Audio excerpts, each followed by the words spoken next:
जी कीर्तनी वही वासीत लोका तयाची आचरणी नमनगा मज दिसत सो परम विख्यात जो जान ब्रह्मयाचा सुतो नारद जान नाम तितिक्षु तयाची आचरणी नमनगा जेने धर्म जितविलाची बळी तो संभाजी जान नवाळी कावतरला जयाची आकुळी तया छत्रपतीची आचरण कमळी साष्टांग नमन करीत सो विठ्ठल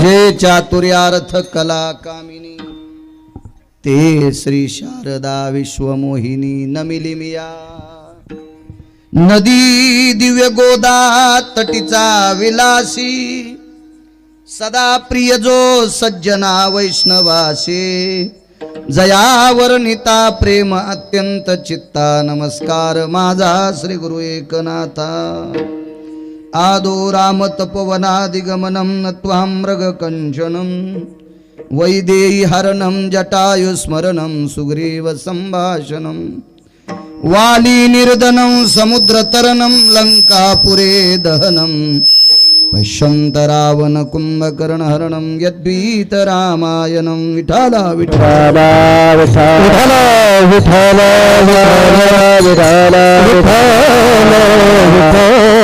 काय त्यांचा महिमा वरून वारंवार हरिभक्त थोर भूमंडळी त्यांची भेटीचे अर्थ ब्रह्मादिका पूज्य सकळ लोका विश्वा झाले प्रस्तुत प्राप्त प्रसंग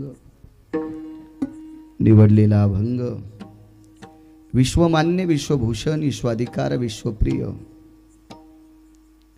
श्रीमंत श्री जगद्गुरु तुकोबाराय यांच्यावरती देवाच्याही पलीकडचं अतूट प्रेम करणारे महान भगवत भक्त संत शिरोमणी निळोबाराय यांचा प्राप्त प्रसंगी निवडलेला अभंग विठ्ठला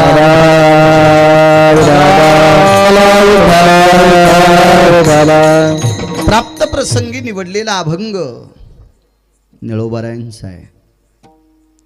अत्यंत लाडके देवाचा अंतकरण असणारी संत निळोबाराय शेवटची संत.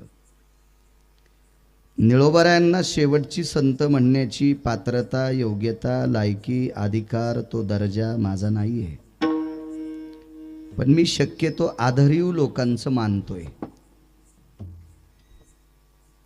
परमार्थात निष्ठेनं जपणारी माणसं त्यांचं मानायचं असते. लोकांनी ज्यांना बोकांडीवर घेतलंय त्यांचं नसते मानायचं. विठाला विठाला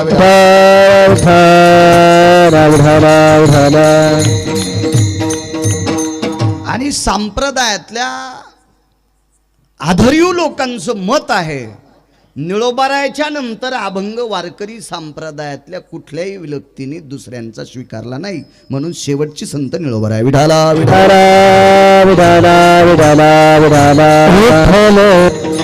अशा परम पावन पंढरीतल्या मालकाचा अंतकरण असणारी निळोबाराय त्यांचा अभंग आहे.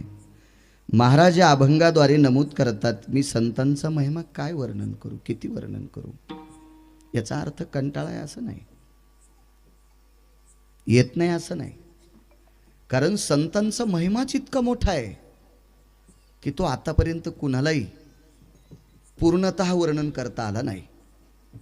म्हणजे इथे संतांचा महिमा संपलाय असा सांगणारा पवित्र भारत देशात नाही, पृथ्वीवर जितके देश आहेत एकाही देशात माणूस नाही. विठाला विठाला विठाला विठाला. माझ्या अल्पशा मतीनं छोट्याशा बुद्धीनं सांगेल की संतांनी इतका मोठा जगात कोणीच नाही. एक जणांनी मला फोनवर विचारलं, महाराज तुम्हाला गोळ्या चालू आहेत का? मी म्हणलं आहेत, पण डोक्याच्या नाहीत, कमरेच्या असतील, हाडाच्या असतील, एखादा आजार असेल, श्वासाच्या आहेत, डॉक्टर हुशे साहेब देतात, पण डोक्याच्या नाहीत. नाही म्हणे महाराज तुम्ही कस काय म्हणतात संत मोठे देवापेक्षा. त्याला म्हणलं भडव्या, तुला अकलीचा कांदा दिलाय का देवानं? कोणी कोणाला बोलावं, कोणासाठी बोलावं, कधी बोलावं, काय बोलावं ही दशा आल्याच्या नंतर बोललं पाहिजे. देवानं जीभ दिली ही कोणालाही बोलण्यासाठी नाही. संत मोठीच आहेत. त्याला सांगितलं नालाय का, किती मोठी संत. पंढरपुरातल्या मालकाला सुद्धा मोठं करण्याची ताकद ज्यांच्या ते त्यांना संत म्हणतात. आहे का पुरावा बापू? आमुची अभावे तुझ देवपण, आमुची अभावे तुझ देवपण, हे काळी सवनी राहिलासी, राहिलासी, हे काळी सवनी राहिलासी. आमुची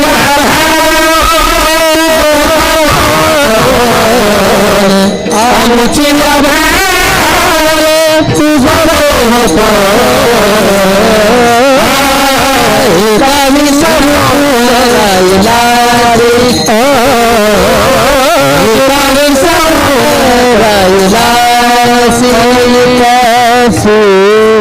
आमुचिया भावे तुझ देवपण, हे का विसरून राहिलासे.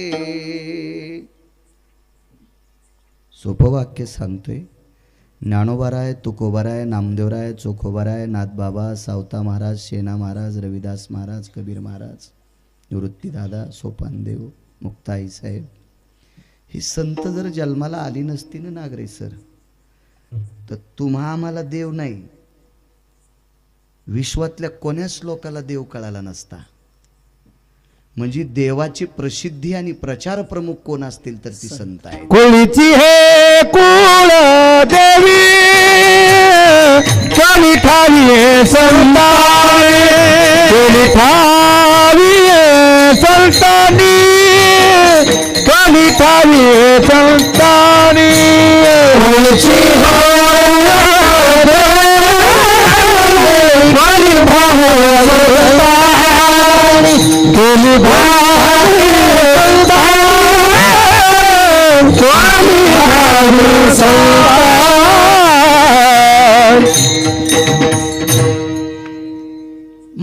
माहित नसतं झालं देव आहे. वैकुंठात मालकांचं वास्तव्य आहे, वास्तव्य आहे.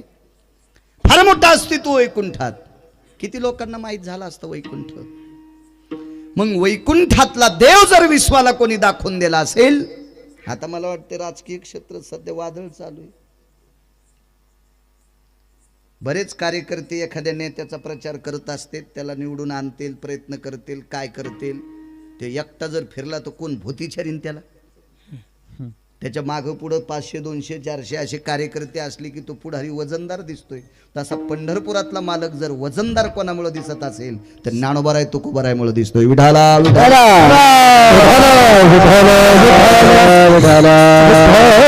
आणि यांनी ठाव केलाय. कुळीची हे कुळदेवी, केली ठावी संताने. देवालय मोठे. याच्या पलीकडे सांगू का? एका माणसाकडे खूप अब्जावधीची प्रॉपर्टी होती,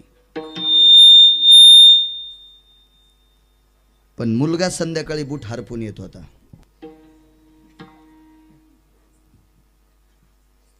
किती सुख असेल डॉक्टर साहेब त्याच्या संसारात? नाही. एका माणसाकडे अब्जावधीची प्रॉपर्टी दादा, मुलगा गुणी आहे, पण बायको कधीच आंघोळीला पाणी टाकीत नव्हती. मी आमचं सांगतोय, तुमचं नाही.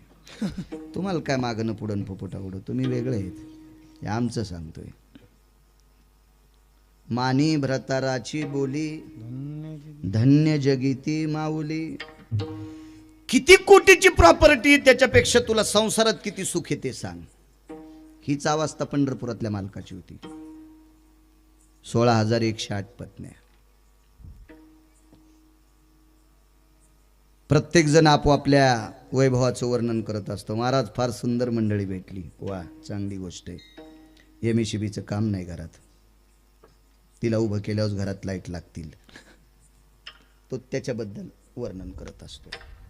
एक जण म्हणला, काय सांगायचं महाराज, अशी बायको रोज सकाळी गरम पाणी आंघोळीला टाकते. म्हणला आमची वड्याला दाढी ती तिळभर करायचं, निळभर, हे ज्याचं त्याचं वैभव असते सांगायचं. काय सांगायचं महाराज, बायको इतकी विद्वान आहे, इतकी हुशार आहे की आम्ही कधी मधी एकादशी धरतो तरी फराळाला शेंगादाणे तिकूनच आणती माहेराहूनच. काय देवाच्या बायका आहेत आपल्या बायका बसत्याल. 16,108 पत्न्यापैकी एक मंडळी 21 क्विंटल 78 किलो 44 तोळे सोनं देणारा मणी सासरवाडीतून आणला.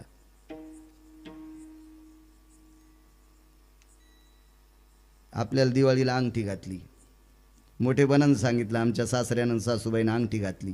तुझ्याच बायकोनं चोरलेले पैसे तिकडे दिले ते. रांगत गेली आणि सांगत आली. कशा हसत्यात बघा ना. हे आपलं श्रीमंतीचं वैभव, आपलं श्रीमंतीचं वैभव, आपलं श्रीमंतीचं वैभव आहे. जामोंतीच्या श्रीमंतीच्या बाबतीत विचार करा. राईच्या आपण राई हा शब्द नुसता ऐकिला, तो सुद्धा शुद्ध नाही ऐकिला. हो, फार मोठं वैभव. 16,108 पत्न्यापैकी राई नावाची जी पत्नी आहे ही उदात्त अंतकरणी एका दातेची कन्या आहे. हिचं वैभव ऐकत असताना लक्ष्मीला सुद्धा मान खाली घालावं लागत होती. किती वैभव असेल देवाला. 48,324 मुली होत्या. 1,61,080 मुलं होते. नातू मिळून 56 कोटी यादव झाले तरी कवडीचं सुख नव्हतं. कोण दिलं सुख? संतांचे सुख झाले देवा, मनविन सेवा करी त्यांची, मनविन सेवा. संतांचे सुख झाले देवा, मनविन सेवा करी त्यांची, मनविन सेवा. संताचे सुख झाले या देवा, मनवोनी सेवा करी त्यांची. नैवम गिरगाव कर लिखितम. सुख जर देवाला कोणी दिलं असेल तर संतांनी दिलंय. आणि देवानं विचार केला एवढ्या मोठ्या उदात्त अंतकरणी संतांनी आपल्याला सुख दिलंय, त्यांचं सुख फुकट नकोय म्हणून सेवा करतोय. दत्त चोपदारी करीतास, दत्त चोपदारी करीतास, दत्त चोपदारी करीतास. निळमने देव राबे त्यांचे घरी, निळमने देव राबे त्यांचे घरी, निळमने देव राबे त्यांचे घरी, निळमने देव राबे त्यांचे घरी. दत्त चोपदारी करीतास, दत्त चोपदारी करीतास, दत्त चोपदारी करीतास. निळा म्हणे देव राबे त्यांचे घरी, दत्त चोपदारे करे तसे. 36 वर्ष दरोजा सांभाळला. एकही वर्षी पड नाही, सुट्टी नाही, ऑप्शन नाही, पगार नाही, काय नाही. 36 वर्ष. आपण गडी लावल्यावर पेरणीत त्याच्या मेहुणीच्या पोरीचा साखरपुडा.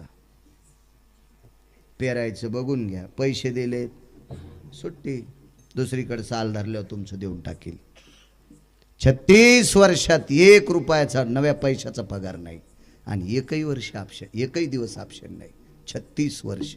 धोत्र धुतली, गिरिजा काकींची लुगडे धुतली, हरिपंडितांची कपडे धुतली, रस्ता झाडा, चौक झाडा, वाडा झाडा, वाटेल ती कामं केली. पाणी भरलं. दत्त चोपदारी करीत अशी फक्त सुखासाठी. याच्या पलीकडे सांगू का? देवाकडे जर सुख असतं तर वैकुंठात खाली आला नसता. इतकं सुख संतांनी दिले, त्या सुखानं तो वेडा झाला. वेडा. जय सुखा कारणे देव वेडावला, जय सुखा कारणे देव वेडावला. वैकुंठ सोडली संत सदनी राहिला, देव संत सदनी राहिला. या सुखा कारणे देव वेडावला, या सुखा कारणे देव वेडावला. वैकुंठ सोडली संत सदनी राहिला, देव संत सदनी राहिला, राहिला. वेडा म्हणजे पागल ना जायबाई साहेब, पागल. पंढरपुरातला मालक ठराविक लोकांकरता पागल झाला. माझ्या वाचनात 29 लोकांची यादी आली, त्याच्यापैकी 1 नंबरची यादी आहे अर्जुन. कोपे तरी निवांत साहे, ऋषे तरी बुझावित जाय, नवल पिसे लागले पाय पार्थाचे देवा. पिसा म्हणजे पागल, वेळा झालाय देव. मला सुख देण्याची ताकद फक्त संतात आहे. या सुखा कारणे देव वेडावला, वैकुंठ सोडोनी संत सदनी राही. नावडे वैकुंठ शेषाचे शयन, शेषाचे शयन. नावडे वैकुंठ शेषाचे शयन, शेषाचे शयन. वैष्णव सदान, वैष्णव सदान बापा. वैष्णव सदान, वैष्णव सदान.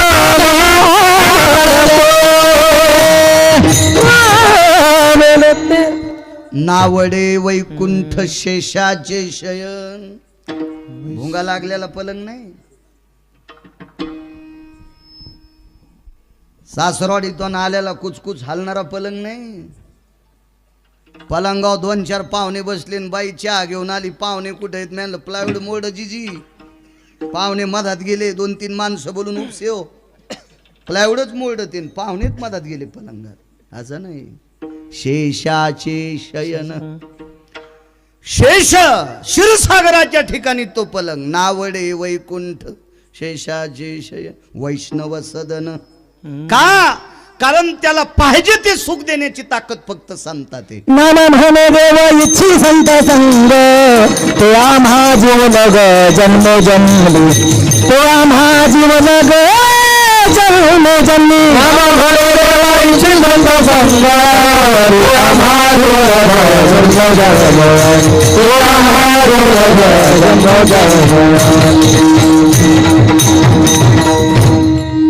काय देवाला सुख प्राप्त होत असेल ते फक्त संतांकडे. नामा म्हणे देवा त्याला तया ठावा, विश्रांती घ्यावया कल्पवारी, विश्रांती घ्यावया कल्पवारी. नामा म्हणे देवा त्याला तया ठावा, विश्रांती घ्यावया कल्पवारी, विश्रांती घ्यावया कल्पवारी, कल्पवारी. कुठं मिळत असते विश्रांती? जी लोक पूर्णता सुखी आहेत ते दुसऱ्याला शांती देत असतात. ज्यांच्या झोळीत कायमस्वरूपी अशांती आहे, अशा लोकांकडे अब्जानं जरी पैसे असतील तरी ते भंगिरे दुसऱ्याला शांती देऊ शकत नाही. संतांची अवस्था साधी आहे. विश्रांतीचा ठाव पायी संताची अभाव, पायी संताची अभाव, पायी संताची अभाव. विश्रांतीचा ठाव पायी संताची अभाव, पायी संताची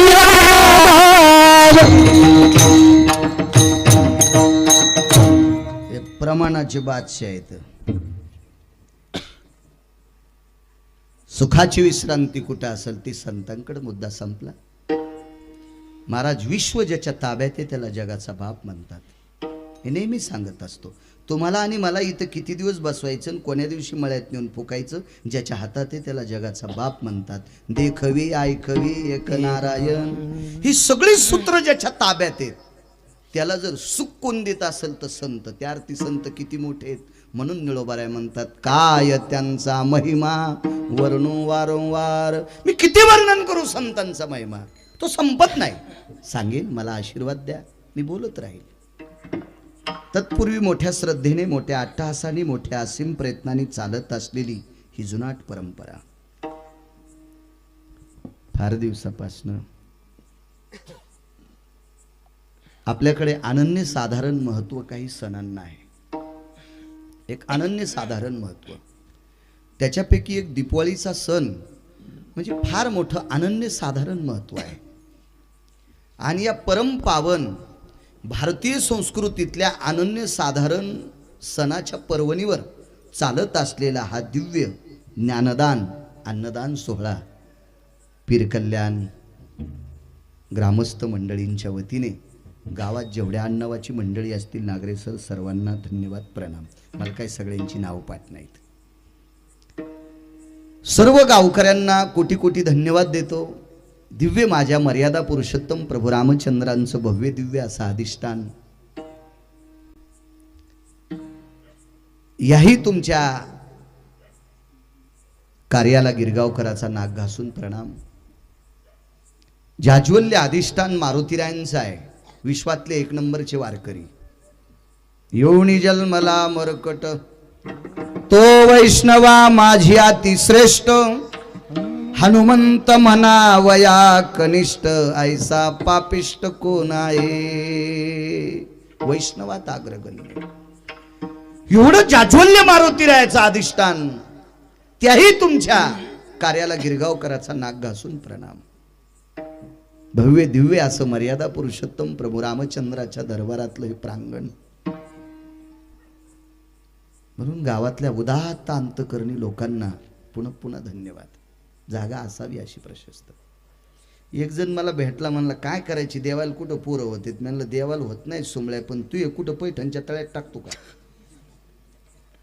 आपणच देवाची लेकरं आहेत. आपल्यालाच बसण्यासाठी सुव्यवस्था गोड असावी असं सुंदरसं प्रांगण. तुम्हाला कोटी कोटी धन्यवाद.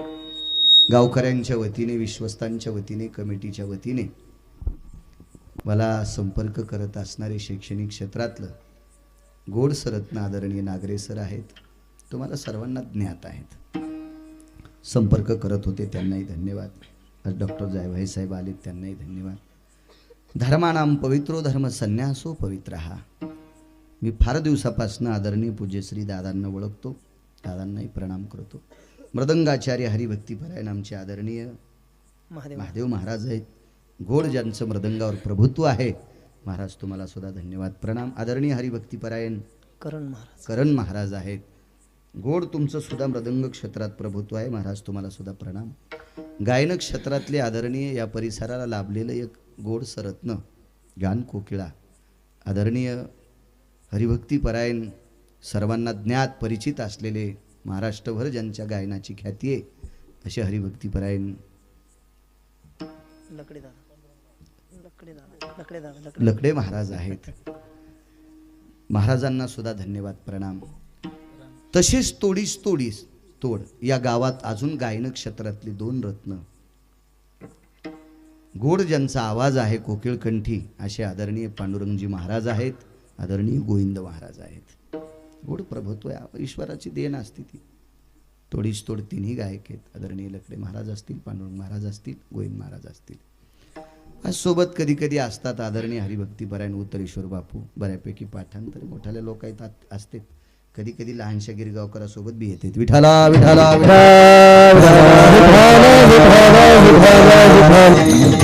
आधी करून संस्थेची विद्यार्थी सगळी ही छोटी छोटी संस्थेची विद्यार्थी भविष्यात गिरगावकरासारखे मेल्यावर हेच कीर्तन करणार आहेत.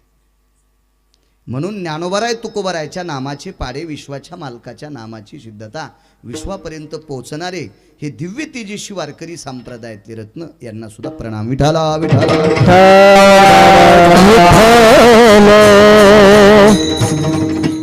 आल्या स्वागता करता आदरणीय ॲडव्होकेट एकनाथरावजी शिंदे साहेब सुद्धा स्वागता करता शाळेत हजर.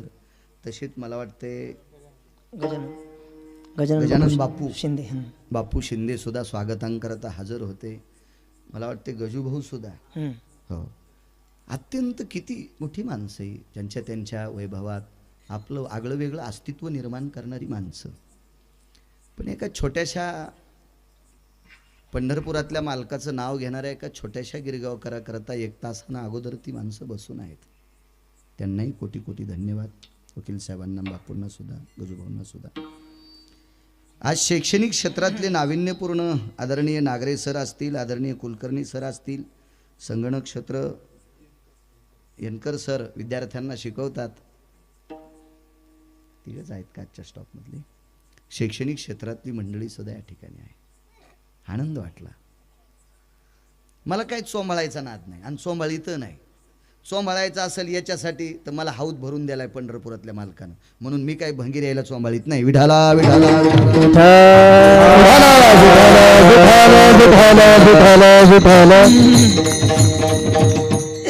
पण शैक्षणिक क्षेत्रात गोड असा दबदबा या मातीत आहे.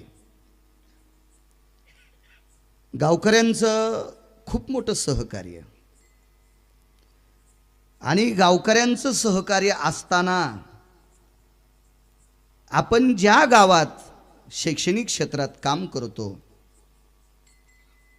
त्या मातीतली लेकरं या भारत देशाचे तारे म्हणून चमकावं, हिरे म्हणून चमकावं, अलौकिक एक अस्तित्व त्यांनी भारत देशात निर्माण करावं, असा व्यासंग असणारे एक नाविन्यपूर्ण या गावाला लाभलेलं हे शैक्षणिक क्षेत्रातलं हे शिक्षक मंडळी आहेत.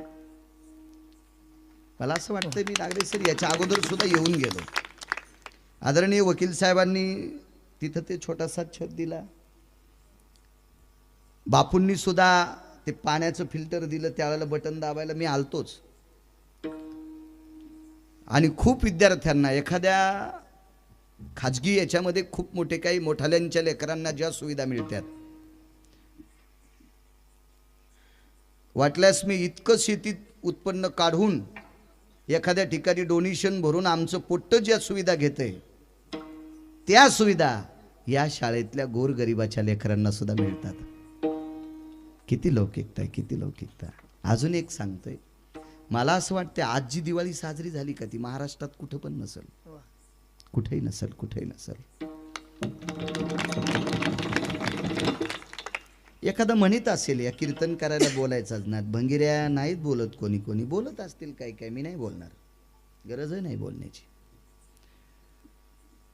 राजे हो, शाळेला सुट्ट्या लागायच्या अगोदरच वेतन घेणारी लोकांना सुद्धा वाटतंय आपल्या इथे शिकणाऱ्या मुलांनी पटकन पेट्या बांधून निघून जावा, डॉक्टर जायभाई साहेब, असं वाटतंय, असं वाटतंय.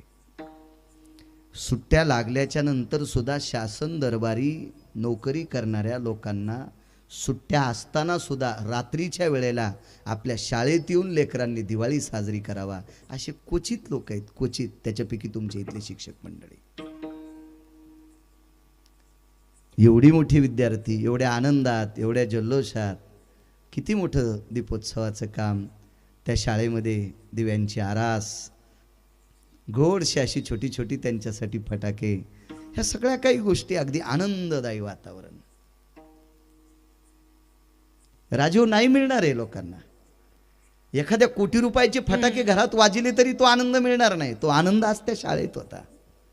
किती लेकरं सर्वसामान्यांची. तोही आनंद पाहून खूप आनंद वाटला. गुरुजी तुमच्या कार्याला कोटी कोटी धन्यवाद. बऱ्यापैकी व्यासंग मला वाटते पांडुरंग महाराज इथं पाठ घेतात, गीतेचे पाठ, ज्ञानेश्वरीचे पाठ वगैरे वगैरे, संस्कृतचं अध्ययन, हरिपाठ आदी करून सर्व. गोविंद महाराजांचं सुद्धा गोड सास प्रभुत्व गायन क्षेत्रात आहे. फारसं चांगलं काम आहे दोघांचं बी. या मातीमध्ये विद्वत्तेचा सुगंध आहे. विद्वत्तेचा सुगंध असताना सुद्धा त्याच्यात भक्तीचा सुगंध आहे, हा महत्वाचा विषय. बरेच विद्वान भक्ती क्षेत्रात येत नाहीत.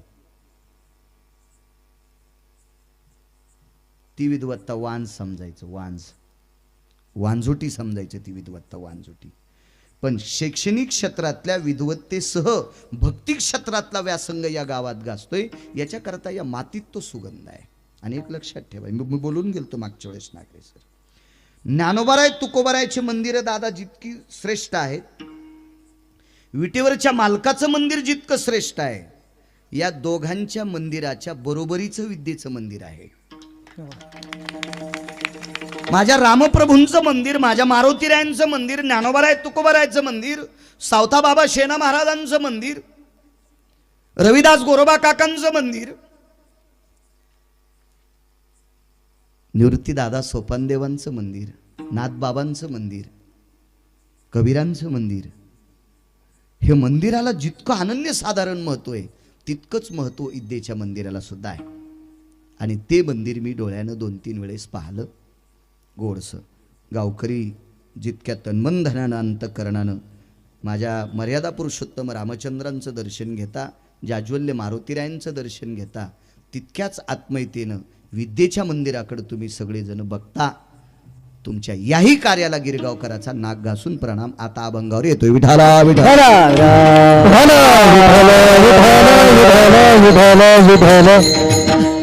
प्राप्त प्रसंगी निवडलेला अभंग निळोबारायांचा आहे. निळोबाराय नमूद करतात की मी संतांचा महिमा काय वर्णन करू, किती मोठे संत, किती मोठी संत, किती मोठी संत. दादा तुमच्या क्षेत्रातले एक संन्यासी होते. त्या परमपावन संन्याशाचं नाव आहे धीरजगिरी.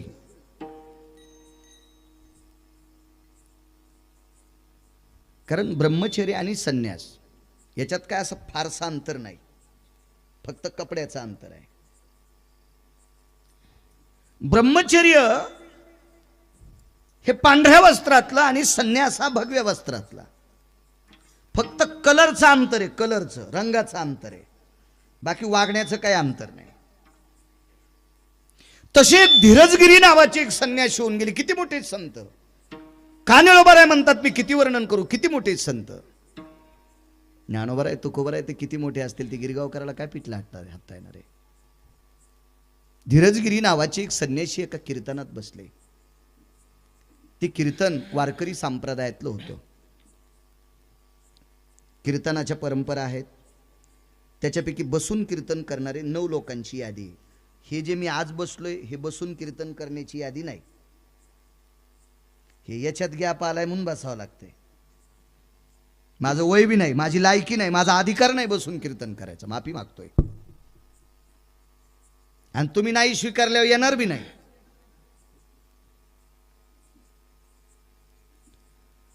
पण बसून कीर्तन करणारी 9 लोक होती. त्याच्यापैकी 1 नंबरची व्यक्ती होती शुकाचार्य. मला असं वाटतं ते ब्रह्मवेत्याच्या व्याधीत होते. शुक याज्ञवल्क दत्त कपिल मुनी हरीशी जाणोनी हरी झाले 9. आणि उभं राहण्याच्या कीर्तन परंपरेमध्ये 1 नंबरचं नाव कोणाचं असेल तर संत शिरोमणी नामदेवरायांचं आहे. कंबर बांधून फेटा बांधून उभं राहून कीर्तन परंपरा ही संत शिरोमणी नामदेवरायांची आहे. एवढी मोठी नामदेवराय. आणि त्या संत शिरोमणी नामदेवरायाच्या परंपरेतले दर्जेदार कीर्तनकार. कीर्तन कोणाला करता येते? खूप लोक कीर्तनकार. परवाला एक माणूस भेटला, महाराज काय कमी हो महाराजायला, तारीख नाही म्हणतात. म्हणलं मग भरपूर महाराज घ्या. हा काय कमी म्हणला, पहिले दगड उचलल्या विचू गोसत होते, आता पाहिलं की महाराज दिसायलेत. मला म्हणला तो माणूस, म्हणला मी काही वाईट म्हणलं नाही त्यांना, त्यांचं तरी काय चुकतंय आणि आपण त्यांना कशाला वाईट म्हणा. काय कमी म्हणे महाराजांना. हो म्हणलं भरपूर कीर्तन करत, काही पाहायचं काम नाही. तुम्ही बस स्टँडला उभं राहिले तरी 200 सप्ते बुक करताल, इतके महाराज आहेत, काही कमी नाही. पण वारकरी संप्रदायाचा दर्जा सांभाळणारी महाराज तुरळक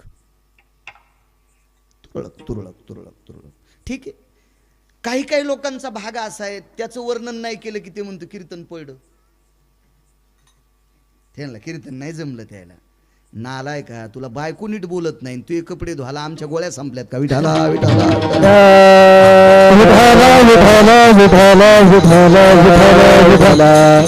ज्याचा त्याचा दर्जा आहे, ज्याचा त्याचा पाहण्या. एक जण म्हणला महाराज कीर्तन लय झकास करा, तुझ्या बायकोची साडी नेसून नाचतो.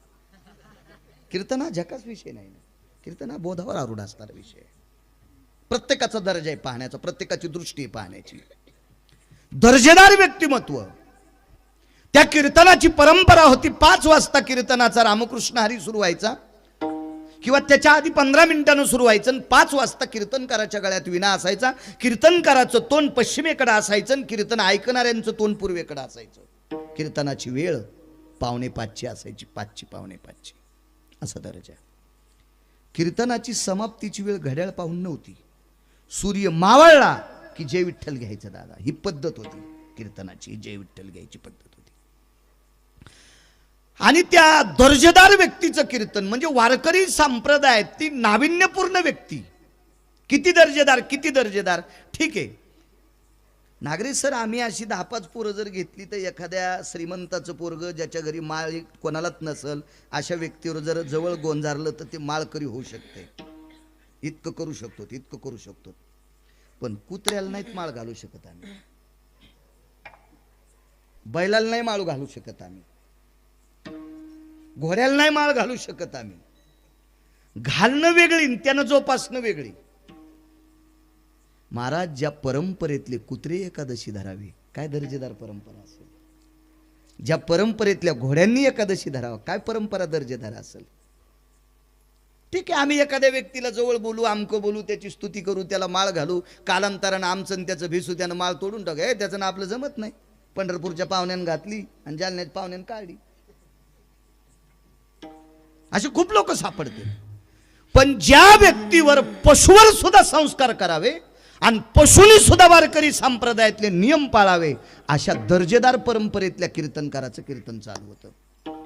आणि त्या कीर्तनात गुरुवर्य दादा, तुमच्यासारख्या भगव्या कपड्यातली धीरजगिरी नावाची संन्याशी व्यक्ती कीर्तन ऐकायला बसलेली आहे. काय त्यांचं महिमा सांगतोय. कीर्तन गोडसं चालत होतं, गोड गोड कीर्तन.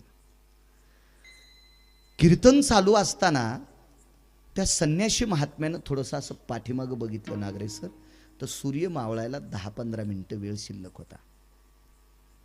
म्हणून मांडी खालचा चिमटा काढा आणि पाठीमागं बघून वाजिला, भास्करा, ए प्रकाश देवते, ए दिवाकरा, ए प्रकाश राजा, थांब रे राजा थांब, भूक लागलेली कानाला, ऐकू दे रे, ऐकू दे कीर्तन, ऐकू दे रे, ऐकू दे.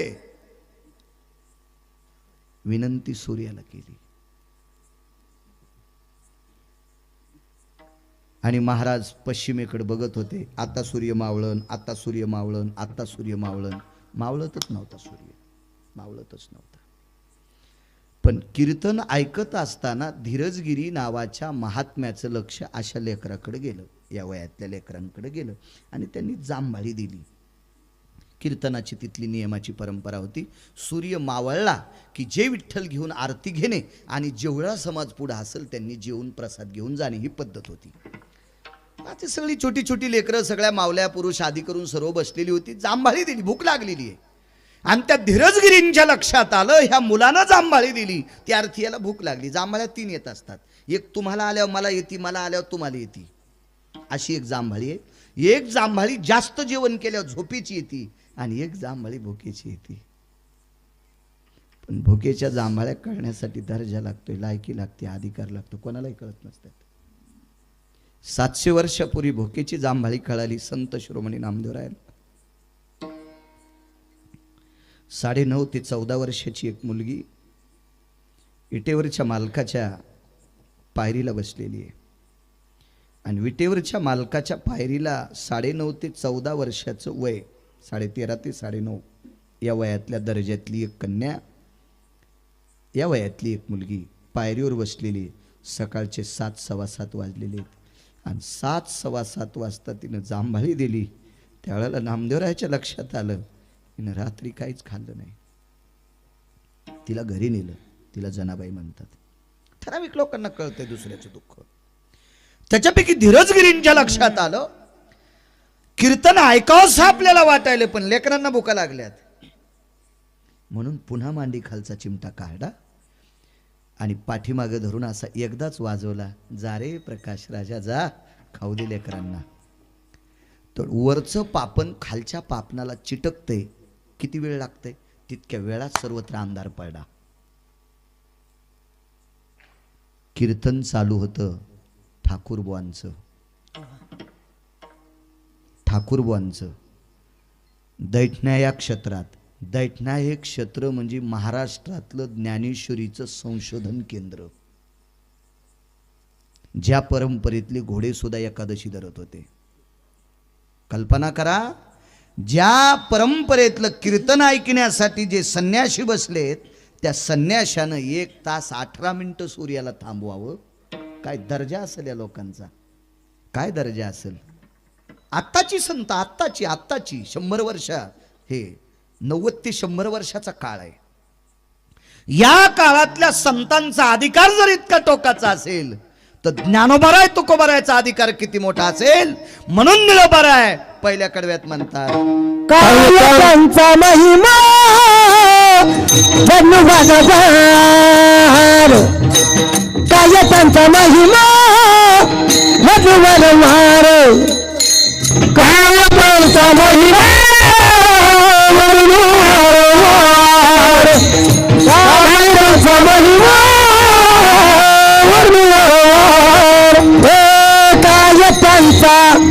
महिमा वधूवर वर काय त्यांचा महिमा वधूवर काय त्यांचा महिमा वधूवर वर काय त्यांचा महिमा वारंवार काय त्यांचा महिमा वारंवार हरी भक्त भारती भूमन काय त्यांचा महिमा वारंवार हरी भक्त थोर भूमंड भेटीचे अर्थ ब्रह्मादिका त्यांची हे भेटीचे अर्थ ब्रह्मादिका काय त्यांचा महिमा वारंवार हरी भक्त थोर भूमंडळी काय त्यांचा महिमा वारंवार हरी भक्त थोर भूमंडळी त्याची हे भेटीचे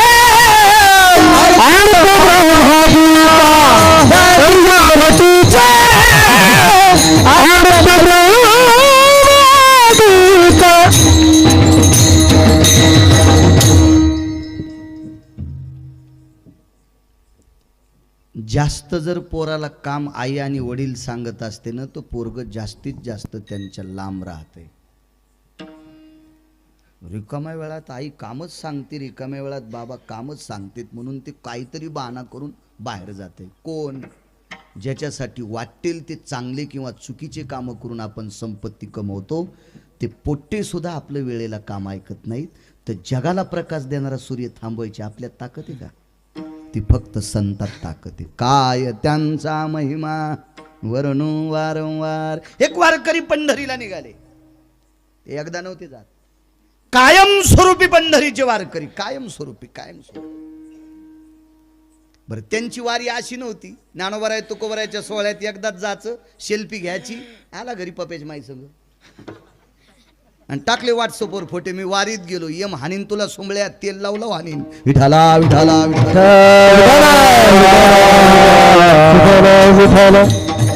या अशा चोट्ट्याला ते मोजित वय असे कुंटाला लोळायले तर आमच्यासारखे नालायक. विठाला विठाला विठाला विठाला.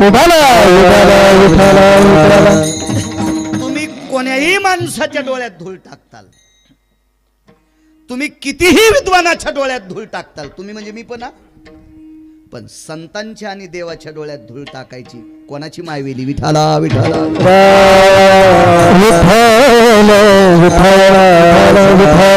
नित्याचे वारकरी दशमीला सकाळी प्रत्येक महिन्याला पंढरपूरला ते जातात. सकाळी सकाळी दशमीला पोचायचं, दशमीचा उत्सव, एकादशीचा उत्सव, नगर प्रदक्षिणा आदी करून आणि द्वादशी सोडली की घरून निघायचे. कालची संत सांगतोय, कालची आपण ज्या भागात वावरतो, ज्या प्रांतात वावरतो, या प्रांताला मराठवाड्यात म्हणतात ना, ज्या प्रांतात वावरतो तो प्रांत किती मोठा आहे, तो भाग किती मोठा आहे, आपण किती सखल, किती पवित्र, किती मार्मिक, किती तात्विक, किती सदाचारी, किती पुण्यशील, किती पावन मातीत राहतो आपण. पण काय झालं माहितीये का? ज्याच्या गावाला गंगा त्याच्या गुडघ्याला सांगा.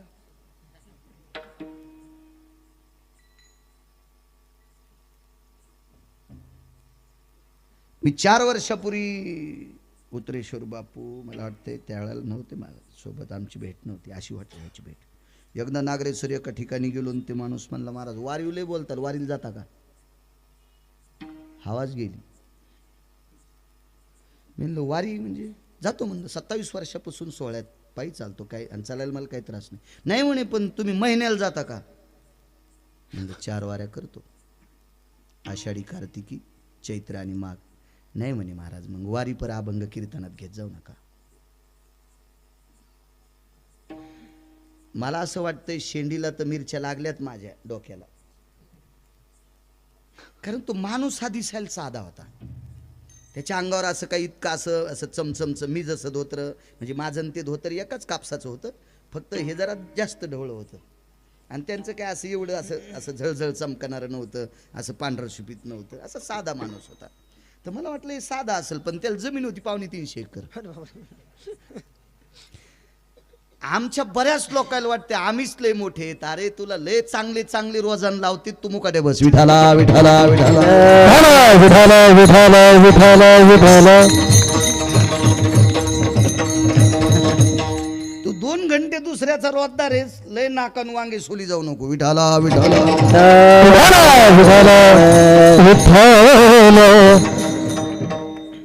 पण थोडं गावापासून लांब गाव असल्यामुळं असं जिभेला आलतं. तुमची काय लायकी आहे मला सांगण्याची, पण मला असं वाटतं मला पंढरीतल्या मालकाची कृपा होती, जीभ आवरायला लावली. म्हणलं बरं नाही, बरं नाही विषय महाराज, करताल का महिन्याची वारी? मला पुन्हाही मुंग्या लागल्या. याची काय लायकी हो मला सांगायची? याचा अधिकार काय मला सांगायचा? नंतर एका ज्या माणसानं मला कीर्तनाला आमंत्रित केलं, जेवायला जाता जाता त्यांनी असं मनगड दाबलं, सांगितलं महाराज, या माणसाची मंडळी वारल्यावर पण वारी सोडली नाही.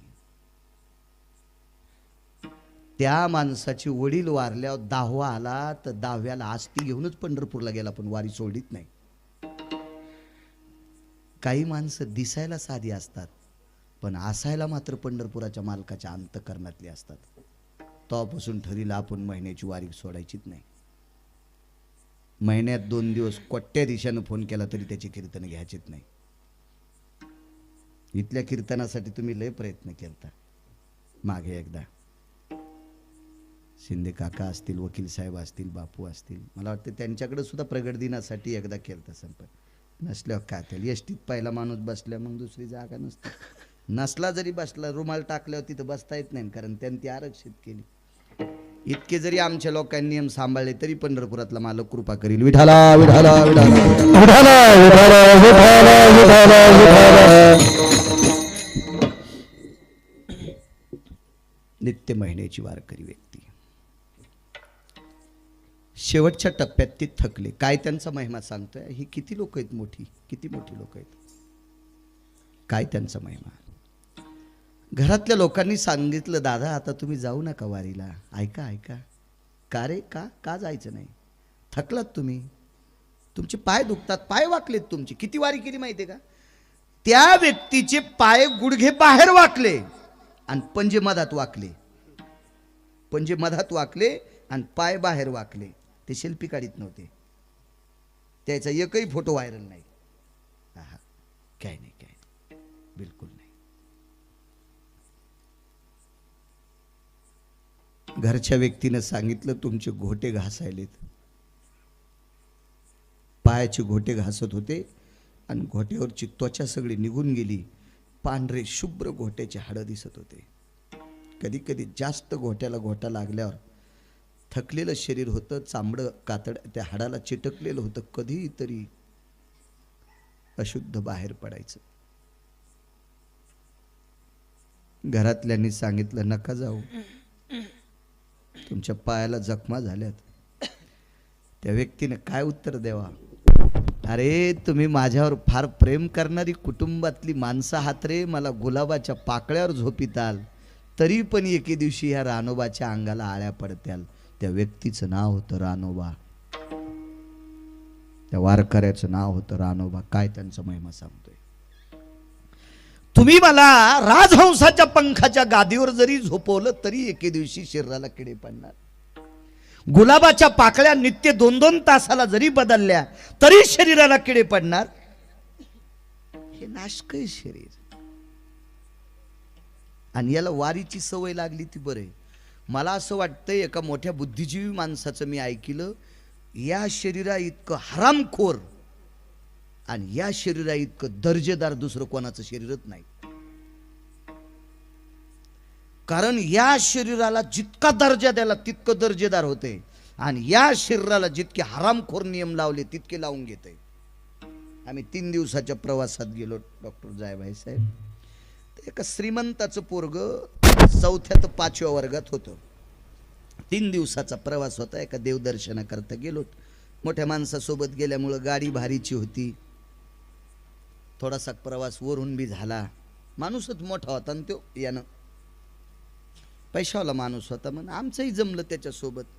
आम्ही गेल्याच्या नंतर आम्हाला 4 रूमा करण्यात आल्या, पण 4ही रूमा VIP होत्या, सगळ्या गोड प्रथम श्रेणीतल्या चांगल्या रूमा होत्या. पण नेमका आम्ही ज्याच्यासोबत गेलो त्याला जी रूम भेटली त्या रूममध्ये महाराष्ट्रीयन पद्धतीनं, असं म्हणण्यापेक्षा ते नाव घेऊ नये, तशा पद्धतीचं दीर्घशंखेचं स्थान होतं. आपल्याकडं लघुशंका आणि दीर्घशंका, कारण आपले ओरिजिनल शब्द बऱ्याच लोकांना कळत नाही, तरी आपली भाषा अभिजात भाषा आहे. तरी आमच्या लोकांना वाटते 2-3 वाक्य इंग्रजीतच सांगावं. आपल्यात बोलणं सोमळ्या. आळंदीतल्या मालकाला 56 भाषा येत होत्या तरी मराठीत बोलते, आणि तू 10वीला 3दा नापास झाला तरी तुला वाटतं वजन वाढावं इंग्रजी, आणि तू शिक इंग्रजी. दुसऱ्याच्या बायकाला लुगडे वाटावा, पण आधी बायकोला साडी घेऊन मग दुसऱ्याला वाटावा. बायकोची साडी 3 जाग्यावर फाटली, बाजारात दुसऱ्या बायाला लुगडे वाटायला. हलकटाचाच मालक आहेस तू. विठाला विठाला.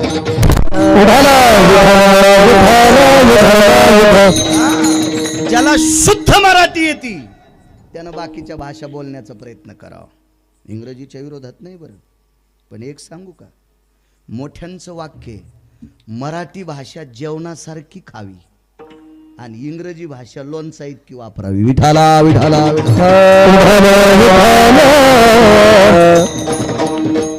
59 वर्षाच्या नंतर एका व्यक्तीच्या हाताला यश आलं, त्या साहित्यिकाला, आणि मराठी भाषेला अभिजात दर्जा मिळाला. आमच्या लोकांना जास्त आनंद वाटायला पाहिजे होता, कारण कीर्तन हे मराठी भाषेतच करता येतात, आणि इंग्रजीत केलेले कीर्तन ह्या कापसा येचून आलेल्या बायाला कसे कळतील, आहे का नाही. लय आनंद वाटायला पाहिजे होता आमच्या. अजून मेळ नाही. विठाला विठाला.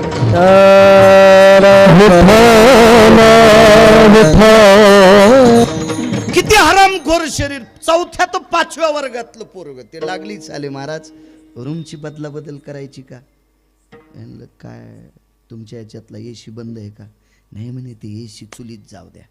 आमचं पोरग साध्या बाथरूममध्ये बसतच नाही. म्हणलं त्याला काय कमरेचा त्रास आहे का गुडघ्याचा. नाही म्हणले सवयच लागली त्याला त्या भांड्यावर बसायची. त्याला कोणतं भांडं म्हणते. पोरग कितीचं होतं माहिती आहे. 4थ्या तर 5व्या वर्गातलं.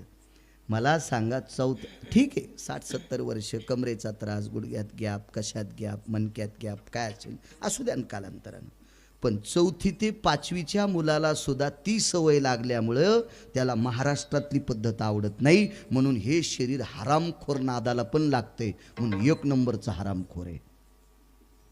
आणि या शरीराला जर चांगलं वळण लावलं तर एवढा अधिकार नारायणे कृपावलोकने दिधला. शरीर साध्य होय केले शरीरे साधने परब्रह्म. शरीर साध्य होय केले शरीरे साधने परब्रह्म. शरीर साध्य होय केले शरीरे साधने परब्रह्म. शरीर साध्य होय केले शरीरे साधने परब्रह्म. शरीर उत्तम चांगले शरीर सुखाचे घोषले. शरीर साधय केले शरीर साधने परब्रह्म. शरीर शरीर सुखाचे शरीर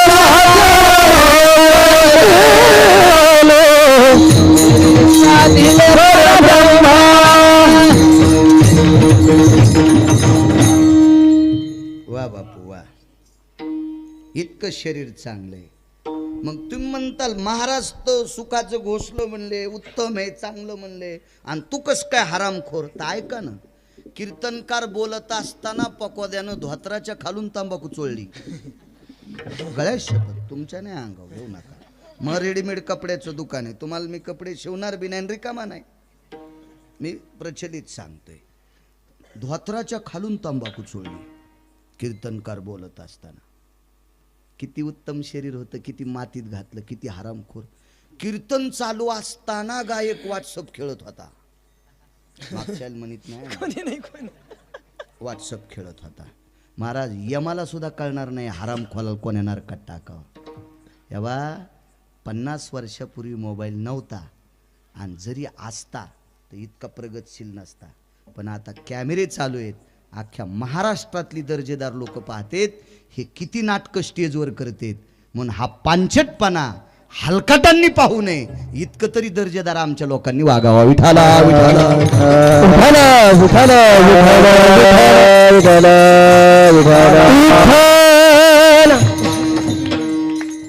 लोक आमच्या पाया पडतेत नागरे सर, याचा अर्थ आम्ही फार मोठे आहेत असा काही विषय नाही. दादा आपल्या पाया लोक ज्ञानोबराय तुकोबरायमुळे पडतेत. तुम्हाला एक मुद्दा माहिती आहे का?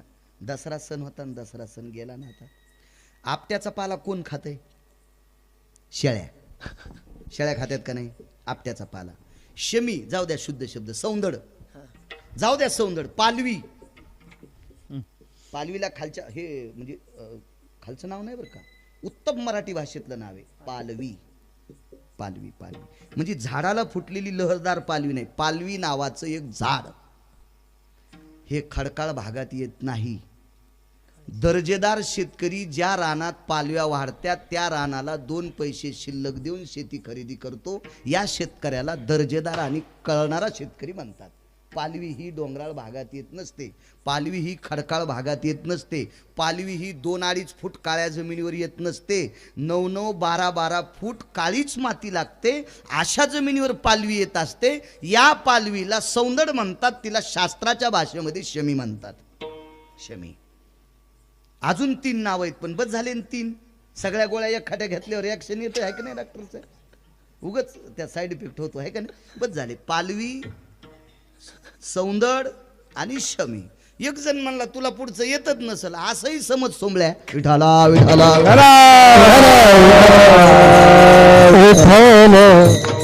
मग आपट्याचा पाला, शमीचा पाला शेळ्या खात्यात. शेळ्या शेळ्या गाई नाहीत खाता, मसरा पण नाहीत खात.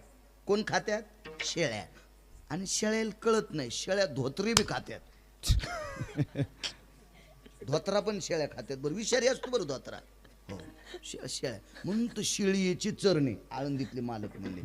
तुम्ही अजून बी लक्षात घ्या, शेंडा खाती ती शेळी, सगळं खुडून खाती ती गाय, वाचा वाचा खाती ती मसड.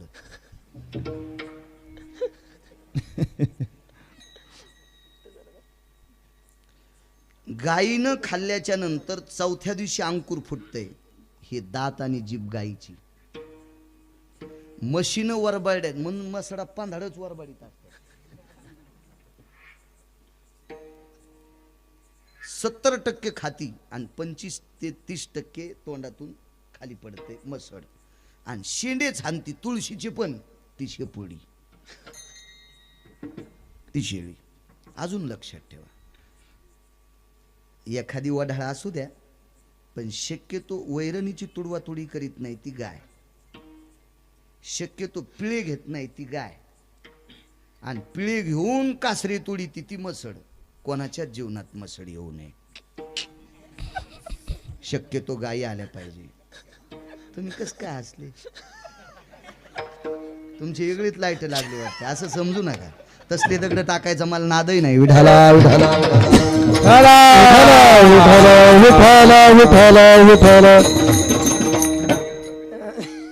लोक आमच्या पाया पडतात म्हणजे आम्ही फार मोठे नाहीत. वकील साहेब बापू लोक आम्हाला पाया पडून पैसे देतात म्हणजे आम्ही फार दर्जेदार नाहीत.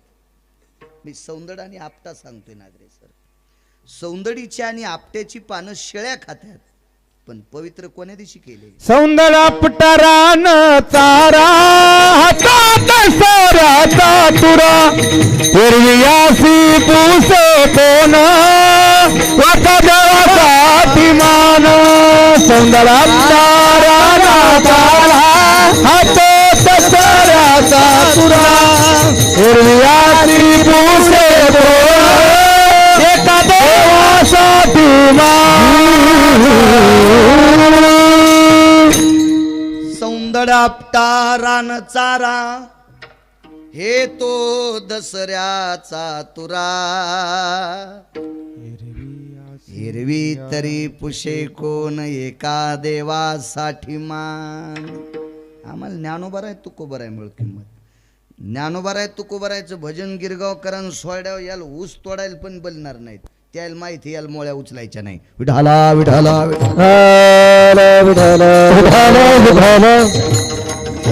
म्हणून या संप्रदायाशी संलग्न राहणं ते संप्रदायातल्या लोकांच्यासाठी हिताचं असेल. धर्मासाठी असेल तो भाग पुढचा, लोक मानतील हा भाग पुढचा. त्याच्याचकडे देवानं चांगल्या दृष्टीनं पाहावं याच्याकरता तो दर्जा सांभाळायचा. चला, नित्याची वारकरी होती, याच्यावर सांगत होतो ना, रानोबा नावाची वारकरी. रानोबा नावाची वारकरी एसटी लांबून आणीन पण बस स्टँडला नेतो, ताण घेऊ नका. घरच्यांनी नकार दिल्याच्या नंतर सांगितलं नको मला वारी करायची, माझा पिंड वारीसाठी आहे. ठीक आहे. वारीहून एके दिवशी परत येत होते आणि परत येत असताना एका गावामध्ये छोटंसं मंदिर आहे. आता पूर्वीच्या काळात अशी मंदिरं नव्हती, कारण अडचणी होत्या. मला असं वाटतं तुमच्या लहानपणी सप्त्यात परिसरात सगळ्या सप्त्यात बुंदी नसेल. बुंदी नुकती, चांगल्या प्रतीचा शिरा नव्हता. फार क्वचित भारदस्त एखादं गाव असेल, त्या गावाला आगळं वेगळं उत्पन्न असेल, तिथं काही होतं. म्हणून बऱ्यापैकी अडचण असल्यामुळं मंदिराच्या वास्तू सुद्धा छोट्या छोट्या होत्या. तेही मंदिर छोटंसं होतं. त्या मंदिरात आपली वळकट टाकली, पाण्याचा भोपळा खुंटीला अडकवला, बाजूला पाणी होतं, हातपाय धुतली, मारुतीरायाच्या मंदिरामध्ये थोडा वेळ भजनाची संध्या केली आणि मग आपली ती चिपळी, तो टाळ पिशवीत ठेवून दिला आणि एक छोटासा उपरणं होतं, ते उपरणं खांद्यावर टाकलं आणि मधुकरी मागितली त्या गावात. मधुकरीचं वेगळं नाव आहे पुराणातलं, कांती भिक्षा. शिजलेले पदार्थ समोरच्या व्यक्तीला मागणे आणि समोरच्या व्यक्तीनं पुढच्या व्यक्तीला शिजलेली परिपक्व पदार्थ देणं, म्हणजे खाण्याच्या योग्यतेची पदार्थ देणं, याला कांती भिक्षा म्हणतात. तर त्या कांती भिक्षेला माझ्या माऊली महावैष्णव ज्ञानोबाराय तुकोबारायांनी नाव दिलं मधुकरी. काय गोड नाव आहे बघा ना, मधुकरी. मग ती मधुकरी रानोबा नावाच्या वारकऱ्यांनी मागितली. थकलेली व्यक्ती होती, फार वय झालेलं होतं. त्या मधुकरीतली कोर अर्धी भाकरी त्याच उपरण्याच्या बाजूच्या कोपऱ्यावर घेतली, ती खाल्ली, पाणी पिलं, भोपळा अडकवला आणि ती उरलेली मधुकरी आपल्या पडशीत पिशवीत ठेवून दिली आणि मारुतीरायाला प्रणाम केला. आणि रानोबा नावाचे वारकरी झोपले, तोंडावरून पांघरण घेतलं. रात्रीचा 1-1:30 वाजला आणि 1:30 वाजता मंदिरातला घंटा वाजला. मला असं वाटतंय तो काल बऱ्यापैकी चांदण्याचा प्रकाश होता. चांदण्याचा प्रकाशही मंदिरात आलेला होता आणि मंदिरात एका जाणकार व्यक्तीनं दिव्याची वात लावली होती. आज जशी दिवे असते दिवाळीचे, तशी एक वात लावली. त्या वातीच्या प्रकाशात तोंडावरचं पांघरण करून काढलं तर घंटा वाजणारा दिसला. उठले. कोण आपण? वाट सर्व आहे जी. कुठून आलात? आमक्या गावून. जेवणाची अवस्था, रस्त्यात गाव लागलं नाही. रानोबा वारकऱ्याला इतका आनंद वाटला. मी मागितलेली मधुकरी आपल्या याच्यात शिल्लक आहे आणि ही मधुकरी रात्रीच्या 1:30 वाजता जरी एक वाटसरू खात असेल तर कोटी सप्ती केल्याचं पुण्य प्राप्त. कोटी सप्ती केल्याचं पुण्य. सत्पात्री दान असलं पाहिजे. सत्पात्री. एखाद्याला वाटत असेल मी आमक्याला इतकी दक्षिणा दिली, पण त्यानं जर चुकीच्या मार्गानं खर्चिली तर दक्षिणा देणाऱ्याला अर्ध पाप लागत असते. समजू नका कीर्तनकाराचा यजमान झाला म्हणजे लयच पुण्यवान. त्या कीर्तनकारानं पैसे कशात खर्चिलेत याच्यावर तुमचं पुण्य ठरविल्या जाते. तुम्ही दिलेली दक्षिणा, तुमच्या बायकोनं केलेला स्वयंपाक कीर्तनकार जर खात नसेल आणि त्यानं तुमच्या दक्षिणेतलं जर धाब्यावर खर्चून खाल्ला असेल तर तो माळकरी असेल. मला काय बाकीचं नाव घ्यायचं नाही. तो माळकरी असेल, त्यानं आपलाच आहार खाल्ला असेल पण तुमच्या पैशात खाल्ला असेल तरी तुमच्या बोखंडीवर अर्ध पाप पडते. मर्यादा सांगितल्या, संप्रदायाचे नियम सांगितले, मर्यादा सांगितल्या. पैसे देता म्हणजे फार मोठे आहेत नाही. दिलीत कोणाला, काय दिलीत, कशा करता खर्चिलेत, हाही महत्व आहे. महाराज, धर्मासारख्या माणसाचा अंगठा जाते, तुम्ही कोण्या मापात बसतान? धर्म ज्याच्या रथाचे चाक घासू नये म्हणून पृथ्वी ज्याच्या रथावर प्रेम करत होती आणि एका फुटानं इतीनं पृथ्वीच्या अंतरानं ज्याच्या रथाची चाकं चलत होती, ज्याच्या रथाची चाकं घासू नये याच्याकरता वसुंधरा ज्याच्यावर कृपा करत होती, तो धर्म किती पवित्र असेल. त्याही धर्माचं दान चुकल्याच्या नंतर अंगुष्ट त्या कर्मासाठी गेला. एकदा खोटं बोलला, वदविले मुखे नारायणे धर्मा, अंगुष्ट त्या कर्मासाठी गेला. याच्या पुढचा आहे का, दात्वाम यती जायतो अर्थो ती जायते मिना भयाता ती गलव जानाय. यायनं दिलेला अनादान त्याचा रील आणली आणि भोयानं जाळं इल्लं. प्राण वाचणाऱ्या माशांचे प्राण वाचणं बंद झालं. तिचक्या करता नरकात अंगठा गेला धर्माचा. आपण कोण्या पासांगाला पुरू, विठाला विठाला विठाला. आपण मागितलेलं हे मधुकरीतलं अन्न मारुतीरायाच्या मंदिरात भजन केलंय आणि भजन करून मग मधुकरी मागितली आणि रात्रीच्या 1:30 वाजता एका प्रवाशाला आपण देत असो तर किती पुण्य घेता का. त्या प्रवाशानं ती मधुकरी घेतली आणि ती खाऊन टाकली. अन्नावर किती प्रेम करत होती. माझ्या लहानपणी शेतात माणसं पालवावर जेवत होते. आता डबे नाहीत अशी बाईच नाही. प्रत्येक बायकायला डबे, त्याला टिफिनचा डब्बा म्हणतात. भाकरी बांधायच्या पालवाला आमच्याकडं पालव किंवा गाळणं म्हणत होते, किंवा भाकरीचं फडकं. आता तुमच्याकडे काय, आपण काय लय तुर्कस्तान अरबस्तान आपण जवळजवळचे, फार काय लांबचे नाहीत. तर त्या भाकरीत त्याच्यावर आता हजार काळ सांगितलं ते जीनच्या पॅन्टीवाले म्हणतील याच्या गोळ्या संपल्या, हे सांगायची काय गरज होती. पण या काळात जगलेली तुम्ही माणसं आहात. भाकरी अशा जेवत असताना सगळी भाकरी खाणं झाल्याच्या नंतर ते भाकरीचा असा कुस्कूर हातात घेऊन खात होते, म्हणजे त्याची कणं सुद्धा वाया जाऊ देत नव्हते. इतकी पद्धत होती, इतकी पद्धत होती. भाकरीवर प्रेम करत होते. आता मोठाल्याच्या लग्नामध्ये चेंडू फेकल्यासारखे गुलाबजामुन डस्टबिनमध्ये. हो, एका मोठ्या लग्नामध्ये आईस्क्रीम होते. आईस्क्रीम माझ्या बाजूला बसलेले 6 शुगरचे म्हणजे त्यांना खूप शुगर होती. तरी पण पुढच्या ज्याचं लग्न, ज्याच्या घरचं लग्न आहे का, त्याला लय जोर होता. शब्द जरा मला वापरत असतो, तुम्हाला पटत नसेल दुसऱ्याबद्दल बोलू नका. तुम्हाला 30 गाव पट्ट्याला 36 गाव. मला काय असं कोणी बलवाव, काही माग लागाव, लय असा जिव्हाळा यावं असं काही लोण्याची पुडी मी घेऊन येत नसतो. विठाला विठाला विठाला विठाला. त्याला अति जोर असल्यामुळे त्यानं सांगितलं, साहेब घ्याच ना, यायला शुगर. साहेब पण मध्ये त्यांच्यात पण जरासा बैलाचा गुण होता. त्यांच्यात पण शुगर असताना जर आईस्क्रीम घेत असेल तर त्याच्यात जरासा बैलाचा गुण होता. बैलाला सांगू का तुम्हाला, पोट भरल्यावर बी मका टाका, बैल नाही म्हणतच नाही. पोट भरल्यावर पेंड चारा तरी नाही म्हणतच नाही. कोण? बैल. मग माणसानं असं वागावं का? आपल्याला आता पुरे असं म्हणावं का नाही, आपण बैल नाहीत ना. तशी ते 4, 5, 6 साहेब बैलच होते. पुढच्या नालायकानं अति जोर आल्यामुळं, आग्रह केल्यामुळं सगळ्यांनी आईस्क्रीम घेतल्या आणि त्याच्या देखता जिभेला लावल्या. पण त्याला माहिती आहे आपली शुगर लय वाढलेली. त्यानं तिकडं तोंड केलं की डस्टबिन मध्ये टाकून दिलं. नाही हा पुण्याचा काळ, हा फार शोकाचा काळ, फार शोकाचा काळ, फार शोकाचा काळ. हे प्रगतीचं लक्षण नाही. आपण लग्नात एवढं उष्ट टाकतो, हे सुद्धा प्रगतीचं लक्षण नाही. काय झालं अहो, काय 100-200 कुत्रे खात होते तरी स्वयंपाक उडालात नाही. मोठाडपणा सांगू नको समळ्या. मागचं आठव मागचं. जुन्या लोकांची मत होती, गरिबी आल्यावर लाजू नये, श्रीमंती आल्यावर माजू नये. राणोबा वारकऱ्यांनी ती आणलेली भाकरी त्या वाटसरूनं त्याचे कण सगळे खाऊन टाकले, पाणी पिले आणि त्या वाटसरूनं सांगितलं, कोण आपण? माझ्या आई बाबानं माझं नाव राणोबा ठेवलंय. काय त्यांचा महिमा, काय त्यांचा महिमा. माझ्या आई बाबानं माझं नाव राणोबा ठेवलंय. वा, काय करता आपण? काही नाही. आता काय करता येणार आहे?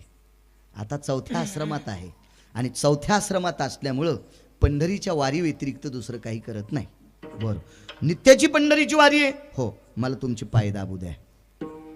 त्या राणोबा नावाच्या वारकऱ्याने पुढच्या वाटसरूला विचारलं, का माझे पाय दाबता? ऐका ना, अहो रात्रीच्या 1:30-2 वाजता पोटात भुकेचा डोम पेटलाय आणि मी जर रात्री 2 वाजता भिक्षा मागायला गेलो तर लोक मला भिक्षा देणार नाहीत, मारतील चोर म्हणून.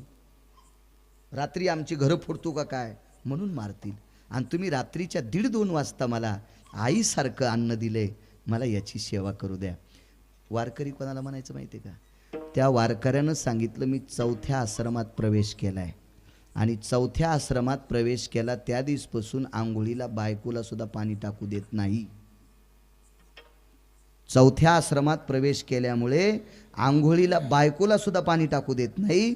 तर मधुकरीतली भाकरी तुला दिल्याच्या नंतर तू जर माझे पाय दाबलेस आणि मी जर ते दाबून घेतले तर मला निश्चित तुझ्या घरचा बैल होऊन कर्ज फेडावं लागेल. हे ज्याला कळतं त्याला वारकरी म्हणायचं.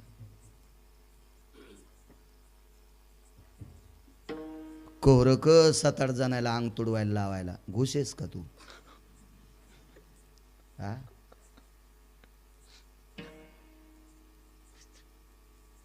काय सूत्रबद्ध लोक असतील, किती सूत्रबद्ध असतील. नाही, चौथ्या आश्रमात प्रवेश केलाय. नाही, पुढचं ऐकतच नव्हतं. प्रवासी नव्हतं ते पंढरपुरातला जगाचा पाप होता. प्रवासी नाही, तो जगातला पाप आहे, पंढरपुरातला मालक आहे. आणि सांगितलं रानोबा महाराज दाबू द्या पाय. नाही, माफ करा, माफ करा, माफ करा. ऐकायला तयारच नाही. रानोबा महाराजानं सांगितलं आपण प्रवासी आहात, वर्ण कोणता आहे आपला? हिंदू आहे, जात हिंदूची आहे, ठीक आहे. आपण सनातनी आहात? होय. रानोबा महाराजांनी काय विचारलं माहिती आहे का? वारकरी संप्रदाय हा जातीचा भेद करीत नाही. म्हणून रानोबा वारकऱ्यांना वाटलं असतं हा जर मुस्लिम असेल तर याला शपथ त्याच्या देवाची घातली असती, हा जर दुसरा असेल तर त्याला त्याच्या देवाची शपथ घातली असती. म्हणून विचारलं आपण कोण आहात? मी सनातनी आहेत. मग तुम्हाला मारुती रायाची शपथ आहे, माझ्या सेवेची अपेक्षा करू नका. मी तुम्हाला सेवा करू देणार नाही आणि माझी सेवा करण्याची इच्छा करू नका. मारुतीरायाची शपथ घातल्या पंढरपुरातल्या मालकाला मारुतीरायापेक्षा दुसरं कोण आवडेल? ठीक आहे. तरी पण पंढरपुरातला मालक देव चतुर जाणून अंतर्वर्त तसे. काय त्यांचा महिमा सांगतोय? पंढरपुरातल्या मालकांनी पायावरचं पांघरण बाजूला केल्याबरोबर रानोबा नावाच्या वारकऱ्याच्या पायाला जखमा झाल्या होत्या. माणसाच्या रूपातल्या पंढरपुरातल्या मालकानं सांगितलं, वारकरी महाराज माझ्याकडे अशी बुटी आहे, माझ्याकडे अशी जडीबुटी आहे, माझ्याकडे असं औषध आहे, माझ्याकडे असा लेप आहे. तो लेप तुमच्या पायाला लागल्याच्या नंतर तुमच्या जखमा दुरुस्त होतील आणि तुम्हाला प्रवास करण्यासाठी सोपं जाईल. वारकऱ्यांनी सांगितलं, द्या तो लेप, द्या ती बुटी, द्या ते चूर्ण, द्या ते औषध, द्या ते चाटण. खायचंय का, अंगाला लावायचंय का, प्यायचंय, द्या. समोरच्या व्यक्तीनं सांगितलं, नाही, तो लेप आहे आणि तो लेप करत असताना मी तुमच्या पायाला घर्षण करील. किती बाऱ्या हात पुढे घ्यायचा, किती बाऱ्या मागं घ्यायचा, किती दाबायचा, किती अलगद चोळायचं. असं जर झालं तर तुमच्या जखमा राहत्याल. मी चोळतोय ना? नाही म्हणे. ऐका ऐका ऐका, तुमच्या जखमेचा विचार करतोय मी.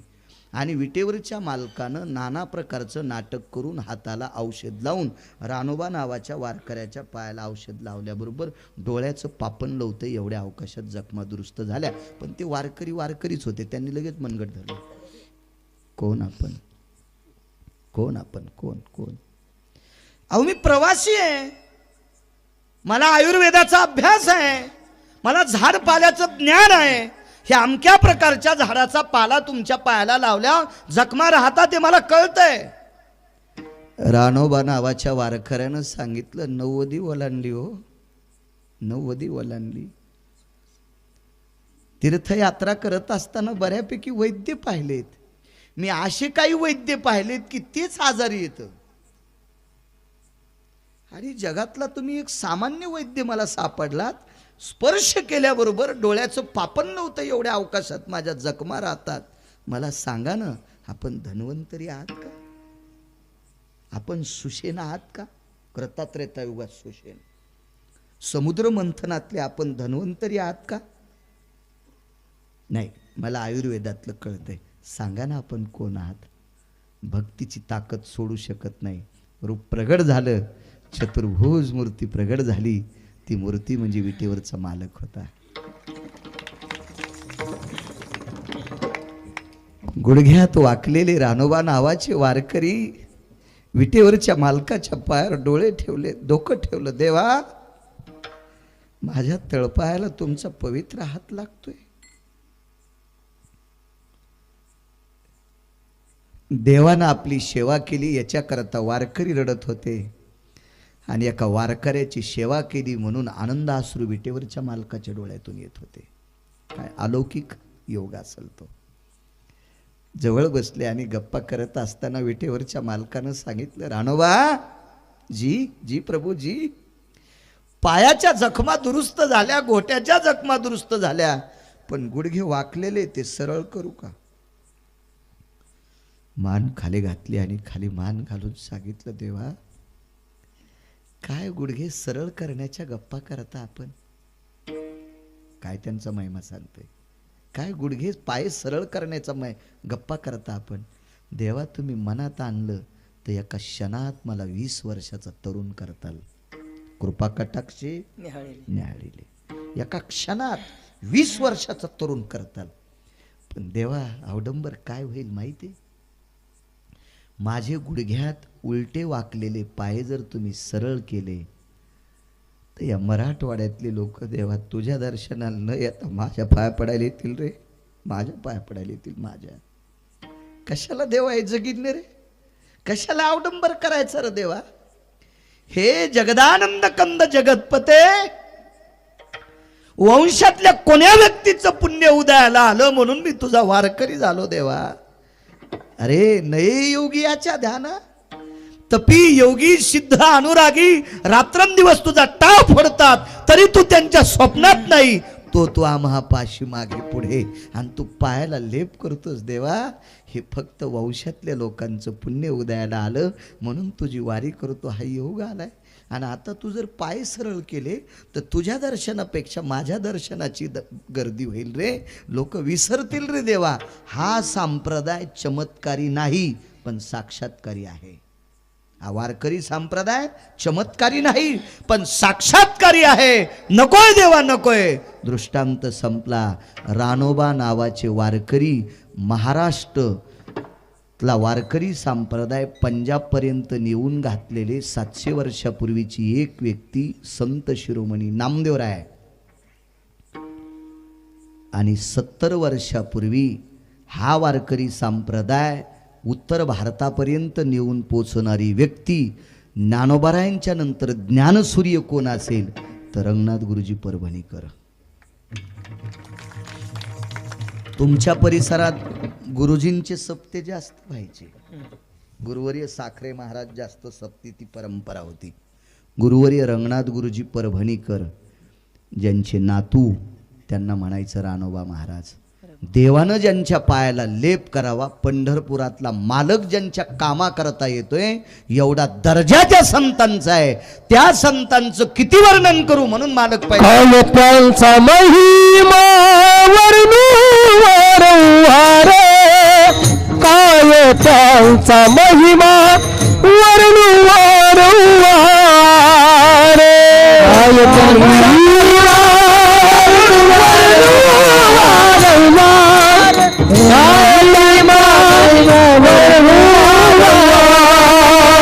काय त्यांचा महिमा वर्णू वारंवार, काय त्यांचा महिमा वर्णू वारंवार,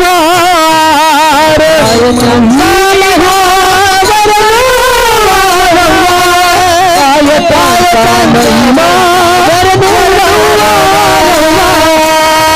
भक्त थारा हरिभक्त थोर भूमंड, हरिभक्त थोर भूमंड, हरिभक्त थोर भूमंड,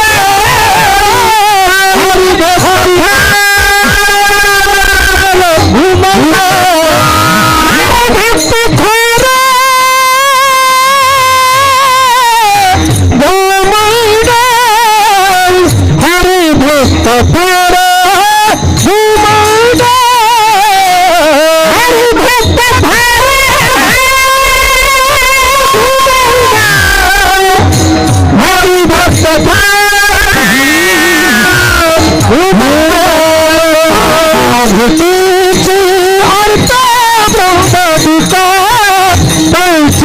भेटीची अर्थ ब्रह्मादिका, भेटीची अर्थ ब्रह्मादिका, भेटीची अर्थ ब्रह्मादिका,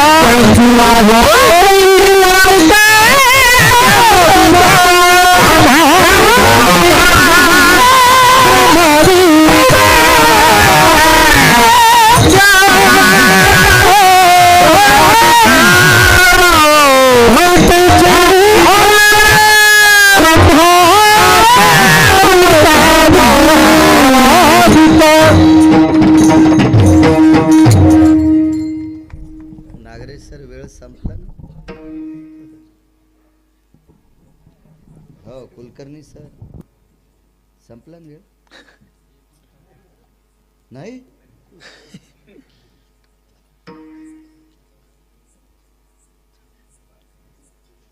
दहा मिनिटं घेतो. एका बाईनं स्वयंपाक केला, वेगात सांगतो, चांगली बाई होती, माध्यंजन शाखेची होती कुलकर्णी सर. तुम्ही कोण्या शाखेचे? माध्यंजन. वा कसं जवळ पेटलं पा. अश्विलायन, कान्नव, माध्यंजन अशा शाखा. गरीब बाई, अत्यंत गरीब, फार गरीब. किती गरीब? 4 वाशाच्या झोपड्यात राहत होती. 4 वाशाचं झोपडं. वाशी तर या पोरायला कळतच नसतील. तुला वास नसन कळत नाही का? नाही कळू दे वास, पण दुसऱ्याचं बी वासाडी जाऊ नको. आणि दुसऱ्याचे वाशे बी नको मोजी जाऊ असं म्हणत होते. पण काय वाशे मोजायला लोकायची म्हणे नाही कळायचं. काळ गोड आलाय तुमचा काळ. या जुन्या लोकायला वाशे माहीत होते. आयुष्य गेलं त्याच्यात. काय काय लोकांचं आयुष्य. आपण सगळी खेड्यातलीच माणसं नागरे सर. जुना काळ जर पाहिला ना, तर श्रावण भाद्रपद महिन्यात दिवसभर रानात काम करून आलेली बाई त्या चुलीपाशी जेवण करून घरातली लोक जिथं जिथं झोपतील आपोआपल्या परीनं जागा असायच्या, त्या चुलीवरचा गरम तवा खाली टाकायचा, त्याच्यावर बोंद्र टाकायचं आणि ती पाठ शेकीत होती इळभर काम केल्यावर. अशा परिस्थितीत राहिलेली लोक, तशी ती म्हातारी होती. मी काय असा फारसा खूपसा दुष्काळ पाहिला नाही, पण बऱ्यापैकी काही माणसं पाहिली. आम्ही एका बऱ्यापैकी ज्या व्यक्तीला त्या काळात त्यांच्याकडे ज्वारी असायची अशाचा बाण कापायचा वेळ आला. एकदा योग आला. बाण गोंडवाळ नावाचं एक गवत आहे, माहीत असेल शेतकऱ्यांना. हे गोंडवाळ नावाचं गवत गोंडे उमलायच्या अगोदर जनावरं खातात आणि त्याचे गोंडे उमलले की त्याला कुसळ येते. मग हे गोंडवाळ जनावरांच्या खाच्या कामी नाही. हे जर फार वाढलं तर याचे कोठे शिवीत होते. कोठे. असं गोंडवाळ गवत कापायचा योग आला. त्यावेळेला आम्ही 3 लोक होतो. आमच्या दोघांकडे 1.5 भाकरी होती. पण आमच्या तिघामध्ये जो एक रोजदार होता त्याच्याकडे 27, 28, 29 फक्त वांगे मीठ टाकून उकळलेले होते. भाकरी चतकोर सुद्धा नव्हती. दुपारची भाकरी जेवायला बसल्याच्या नंतर, खाड्यासाठी बसल्याच्या नंतर आम्हाला असं वाटलं की दोघांना वाटलं की यांना अर्धी अर्धी द्यावी. पण पुढचा विद्वान माणूस होता. त्यानं विचार केला यांची अर्धी अर्धी घेतली की यांनाही 1.5 भाकरी त्यांचं काही दुपारचं भागणार नाही. म्हणून त्यांनी चतकोर आमच्या दोघांची घेतली आणि त्यांना अर्ध्या भाकरीमध्ये 22 ते 23 वांगे एवढ्या घासाला एक वांग खायचं. काय परिस्थिती असते. 72ला एका तलावाचं काम चालू होतं. घरडेला प्रसंग सांगतो. त्या तलावाचं काम चालू असताना सोमवारी बाजार होता जवळच्या गावचा, म्हणून सोमवारी वर्षल पगार वाटायला यायचा. तर पगार वाटायला रांगेला लागलेली एक बाई वटीमधल्या आंबाड्या खात होती. आंबाड्याही तुम्हाला कळणार, मीठ लावून भाजल्या होत्या, ती खात होती. एखादा म्हणील हे कीर्तनात सांगायची काय गरज आहे, या लेकरायला कळावं गरिबी मागच्या बापदाद्याची. या परिस्थितीत आपल्या बापदाद्यानं एक टायमाच्या पोटाला चिमटा देऊन पोटाला कसा बांधून आपल्याला इती 2-2 इती जमिनी कमवून ठेवल्यात. आता त्या म्हाताऱ्या लोकांना आम्ही तरुणांनी सांभाळणं अत्यंत गरजेचं आहे. हे कोट्यावधी सप्ते केल्याचं पुण्य प्राप्त होईल. आम्ही जर म्हाताऱ्या लोकांचा आदर करीत नसोल आणि 2-2 किलोच्या तुळशीच्या माळा घरात घालून फिरत असोल तर त्याच्यासारखा कसाही जगात कोणी नसेल. विठाला विठाला विठाला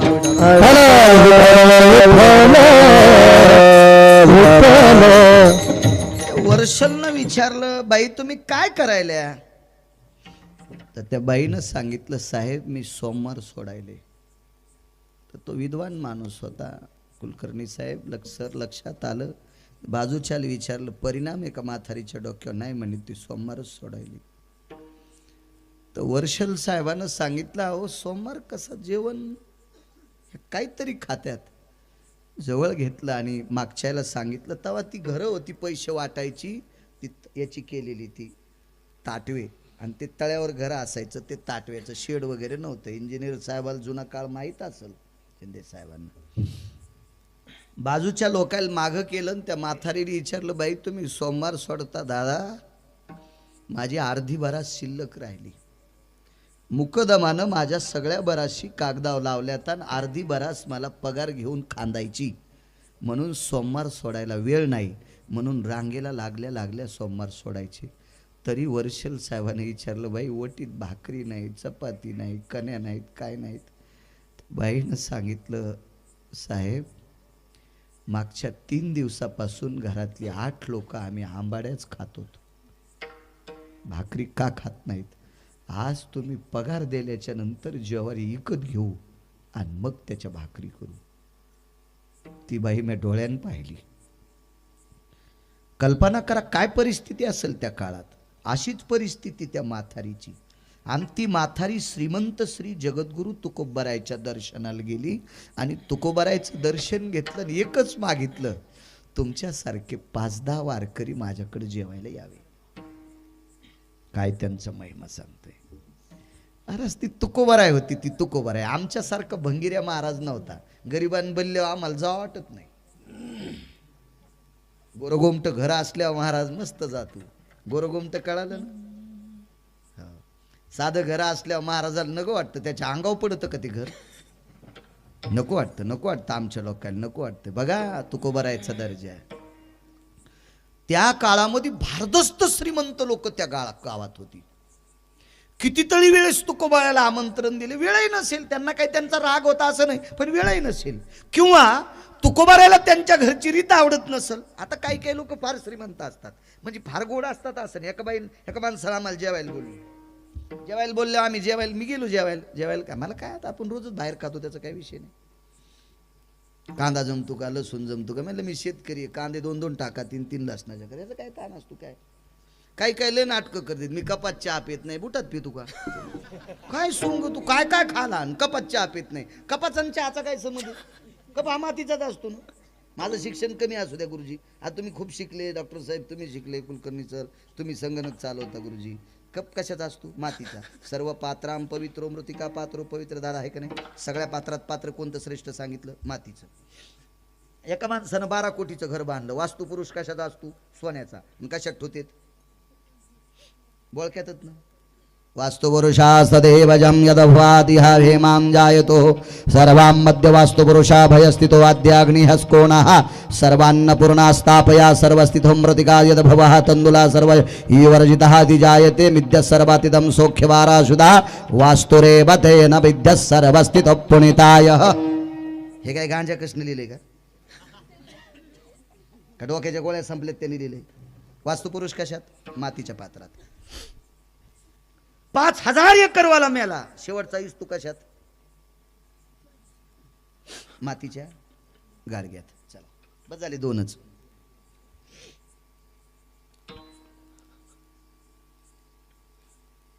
एक 1000 कोटी ज्याच्याकडे रुपये आहेत, अशा नवरदेवाचं लग्न झालं. हळकुंडन सुपारी मडक्यात घालून वरून कपडा लावून कानात भिन्न खाती सर्व गोत्रे भिन्न गोत्रे समगोत्रे गोत्रे भोस्थिता. असंच नको करणी सर.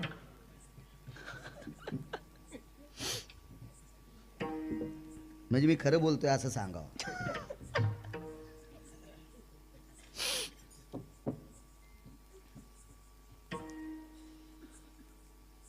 ₹20,000 कोटीची प्रॉपर्टी एका बाईच्या मालकाला. संक्रांतीच्या दिवशी वाण कशात? मातीच्या बोळक्यात. आणि तरी म्हणतो मी कपात चहा पेत नाही, तुला हाणायला पाहिजे. इतकं म्हणता येईल दादा. तुमच्यासारख्याने दुसऱ्यानं तोंड लावलेल्या कपात प्याचा नाही, हा तुम्हाला नियम. कारण तुम्ही संन्यासी आहात, तुम्ही ब्रह्मचारी आहात, आम्ही भरके आहेत. आमचं धकत एखाद्या वेळेस काय विषय धकत. तुम्ही हा नियम पाळावा लागेल. मोठ्या मोठ्या त्याग्यांना जे कुंभ होते ते मातीचे होते. नियम भलते हो सगळे सोंग. एक जण म्हणला मी श्राद्धाचं खात नाही. श्राद्धाच्या कीर्तनाची दक्षिणा कशी घेतली? त्याच्यात नाही ते माथार बसलं का त्या पाकिटात? नाही संध्याकाळी तू या छातीवर उड्या हाणायचं का? हा उसात डुकर खेळल्यावानी नाही तुला असं तुडवायचं का कचा कचा? तुझी छाती फोडायचं. आपण खातच नाही, हाणायला पाहिजे तुला. तेव्हा हे पोकळवादी नियम संप्रदायाला भ्रष्ट करीत असतात. हे पोकळवादी नियम उद्याच्या पिढीला मातीत घालीत असतात. एका फार मोठ्या विद्वान व्यक्तीचा प्रसंग मी पाहला, म्हणजे ऐकला. माझ्या अगोदर, मला माझ्या कळण्याच्या अगोदर 9 वर्षांनी गेले. एक व्यक्ती कर्मकांडात इतकी निपुण होती, 10व्याचं कर्म केल्याच्या नंतर 1 रुपया तर कधी कोणाचा घेतलाच नाही. पण ज्या धोत्रावर कर्म केलं ते धोत्र दुसऱ्याला आंघोळ करून वाळून दान द्यायचं आणि मग दुसरं धोत्र घालून प्रपंच करायचं. काय काय नीतिमत्ता, हे स्वतंत्र असते. काय एक जण म्हणला मी लसूणच खात नाही आणि 20% पैसे वाटायला. म्हणजे जित्या माणसाचं रक्त प्यायला लसणात आणि याच्यात काय लोय नाटको लोकांची, इतकी नाटको बघायचंच काम नाही. एक जण म्हणला मला ज्ञानेश्वरीच्या लय वया पाठ आहेत. अरे वया लय पाठ आहेत. मला वाटतं एक ते कोण होते प्राध्यापक संभाजीनगरचे, ज्ञानेश्वरीवर प्रवचन करत युम पठाण. हो, प्रचंड विद्वान होते, प्रचंड विद्वान. ते समाधान मुस्लिम समाजातले होते. APJ अब्दुल कलाम गीता पाठ होती, त्यांना गीता पाठ होती. असं काय नाही, प्रचंड विद्वत्ता असल्याच्या नंतर कोणालाही पाठ करता येते. मग तुला ज्ञानेश्वरी पाठ झाली म्हणजे लई शहाणा आहे का? तू ज्ञानेश्वरी सारखं वागतो किती ते सांग. विठाला विठाला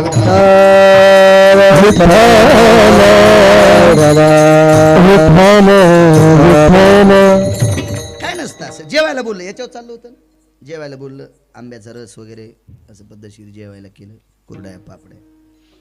बाई किती सात्विक होती याच्यावर सांगतोय. तुकोबारायला बरेच बोलीत होते पण जात नव्हते त्यांच्याकडे. त्या बाईनं स्वयंपाक केला, मी जेवलो.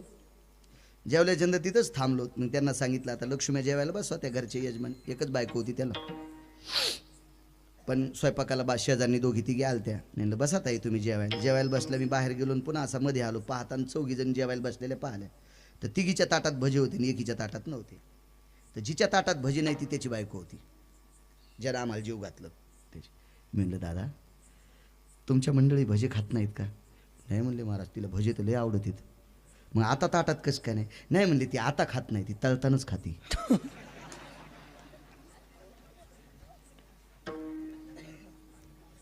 काय सुगरणबाई, वा वा वा. हिच्या हातचा स्वयंपाक खाल्ल्यावर नाही महाराजाची गाडी पुलाखाली जायची का? काय काय काय काय काय कायच विद्वत्ता, काय ते शिस्तबद्ध, काय ते सोहळं, काय तो थाट. सामान्य म्हातारी तुकोबारायला आमंत्रित केलं, पण कर्मनो गहनो गती. ज्या दिवशी तुकोबाराय आणि काही ठराविक लोक हिच्याकडे, सगळी 51 लोकांची संख्या झाली. हे कशावरून माहिती का? उतरेश्वर बापू वैकुंठवासी माधव महाराज मगर सांगायचे, तुकोबारायनी तिला 51 विडे करायला लावले होते. आपल्याकडे जेवणाऱ्याला विडा द्यायची पद्धत होती. पक्षाच्या दिवशी, पितराच्या दिवशी सुद्धा विडा आणि त्याच्यावर आणा म्हणजे दक्षिणा द्यायची पद्धत होती. तर तिनं तेवढे आणे जमा केले. खडकी, दमडा, कवडी, लालपई, काय त्या काळातले पैसे असतील 400 वर्षापूर्वी. तेवढे विडे तयार केले म्हणजे 51 माणसं जेवायला होते. झोपडं असं होतं 4-4.5 वाशाचं. त्याला पुढे अशी पडवी, त्याला मोघळ वगैरे असे नाना प्रकारचे नावं असायचे. आता कळणार नाही, आपले शब्द लक्षात ठेवायचा फक्त. जुनं इसरायचं नाही, जुनं इसरायचं नाही. तुम्हाला काळ सांगू का? पूर्वीच्या काळात तुमच्या लहानपणी गुळाचा चहा पिणाऱ्या माणसाला भिकार चोट म्हणत होते. खोटं आहे का वाक्य? गुळाचा चहा पिणाऱ्याला काय म्हणायचे? हे ते भिकारी आहे. आणि आता सगळ्यात भारीच्या गाडीत बसणारे, जिथे गुळाचा चहा भेटतोय तिथे त्याची गाडी लागते, तिथे त्याची गाडी लागते. माझ्या लहानपणी आमच्या गावात एक जणाच्या लग्नात कुकर आलं, तर येती जाती पाहायला बाया जात होत्या ना, लक्ष्मी येती जाती, बाई ते कुकर आलं म्हण. तर काही कायला कुकर मानता येत नव्हतं, आता सांगत नाही ती भाषा. भाई ते खालून जाळ लावले असं फरफर फरफर वाजत म्हण. माझ्या लहानपणची गोष्ट. Cooker cooker. आता त्या कुकरायचा इतका उतू आला, यायच्या शिट्या फुटल्यावर लय जण फुटले. आणि आता ह्या कुकरायपेक्षा खापरायची कुकर कधी आली आले की नाही? जुन्यावर नाही आली की मेलेच समजायचं. कोरोनानं तरी दाखिलं जुन्यावर या म्हणून. हो, जुनं इतकं गोड असते म्हणून. जुनी भाषा पण तितकीच गोड आहे. फार माय, बाई, ताई, आई, दादा, अण्णा, काका, तात्या, आबा, नानासाहेब, भाऊसाहेब, तात्यासाहेब, काकासाहेब. काय वजनदार शब्द आहे तो. मला वाटतं ब्रह्मदेवाला सुद्धा याचं पारड्यात वजन करता येणार नाही, इतके वजन. माय, ए माय, 500 एकरवाली बाई पण चपातीला तूप लावून देईन, फक्त खांद्यावर पताका असावा. एकच म्हणा, ए माय, हे माय दे ग भाकरी. 500 एकर जमीनदाराची बायको गरम चपातीला भाकरीला तूप लावून देईन. मन बरं म्हण तिला मम्मी. नाही रूम न उलट करून नाही हाणायची तिथं पाय. दर्जा आहे महाराज आपल्या जुन्या शब्दात, दर्जा आहे. दम नाही कीर्तनायला, दम नाही भागवतायला, दम नाही रामायणायला, दम नाही शिवपुराणायला. गुण कोणाला आहे? उपरनं झटकिलं की निघलाच आपला उसातल्या डोकराव आणि काठाळ्या.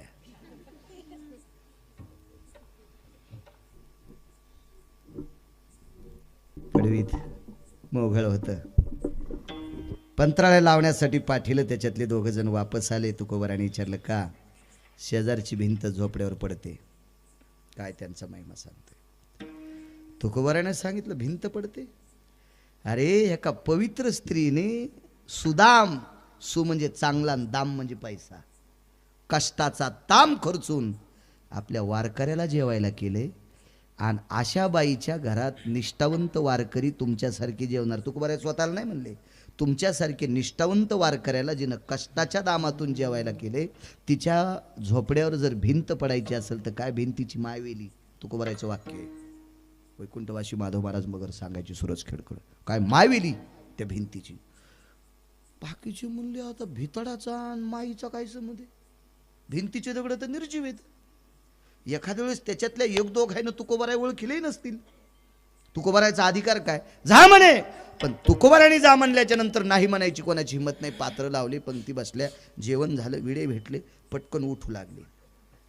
पण तुकोबारायनं सांगितलं यजमान जर भरपूर असतील तर आपण उठून जायला हरकत नाही, पण एकटी निराधार माथारी आहे आणि ती जेवायच्या अगोदर जर आपण निघालोत तर आपण उसातले डुकरं नाहीत, आपण वारकरी आहेत. म्हणून तुकोबारायनं सांगितलं माय बस जेवायला. आणि त्या बाईनं पात्र घेतलं, त्याच्यावर भात घेतला, वरण घेतलं, कालवला. तुकोबाराय म्हणले माय तू जेवल्याशिवाय आम्ही उठणार नाहीत. आणि मग ती माथारी जेवली. माथारी जेवल्याच्या नंतर तुकोबारायने तिच्या दंडाला धरलं, बाई चल बाहेर. बाहेर घेतलं. गावातल्या अशा तरुणांना उठवलं. म्हातारीचं जातं, म्हातारीचं उखळ, म्हातारीचं पिठाचं गाडगं, म्हातारीचं काय असेल ती वळकट, ही सगळी बाहेर काढा. बाहेर काढून घेतली. आणि त्या काळात गावातल्या दर्जेदार श्रीमंताला सांगितलं, राजे हो, धर्मावर प्रेम करणारी म्हातारी आहे, तिला घर बांधून द्या. शासन आता घरकुल देत असेल. 400 वर्षापूर्वी अनाथाला घरकुल द्यायची पद्धत तुकोबारायांची. 400 वर्षापूर्वी, 400 वर्षापूर्वी गाईच्या वाड्याच्या बाजूला कौलाचं घर त्या माथारीला दिलं. तिचा पसारा तिथं नेऊन टाकला. आणि तुकोबाराय पुन्हा त्या माथारीला घेऊन झोपड्यापाशी आले आणि भिंतीला प्रणाम केला. प्रभू जा आता. हे सगळे जे उस्तर माथारीचा पसारा दुसऱ्या घरात नेऊस्तर पंढरपुरातल्या मालकानं भिंतीला सुदर्शन लावलं होतं. सुदर्शन या गरीब वारकरी माथारीची इच्छा पूर्ण करण्यासाठी देहूतले मालक विटेवरच्या मालकाला पडत्या पावसात सुदर्शन हातात घेऊन भिंतीला टेकू द्यायला लावतात. हा काय दर्जा आहे, काय त्यांचा महिमा वर्णो वारंवार विठोबार विठोबा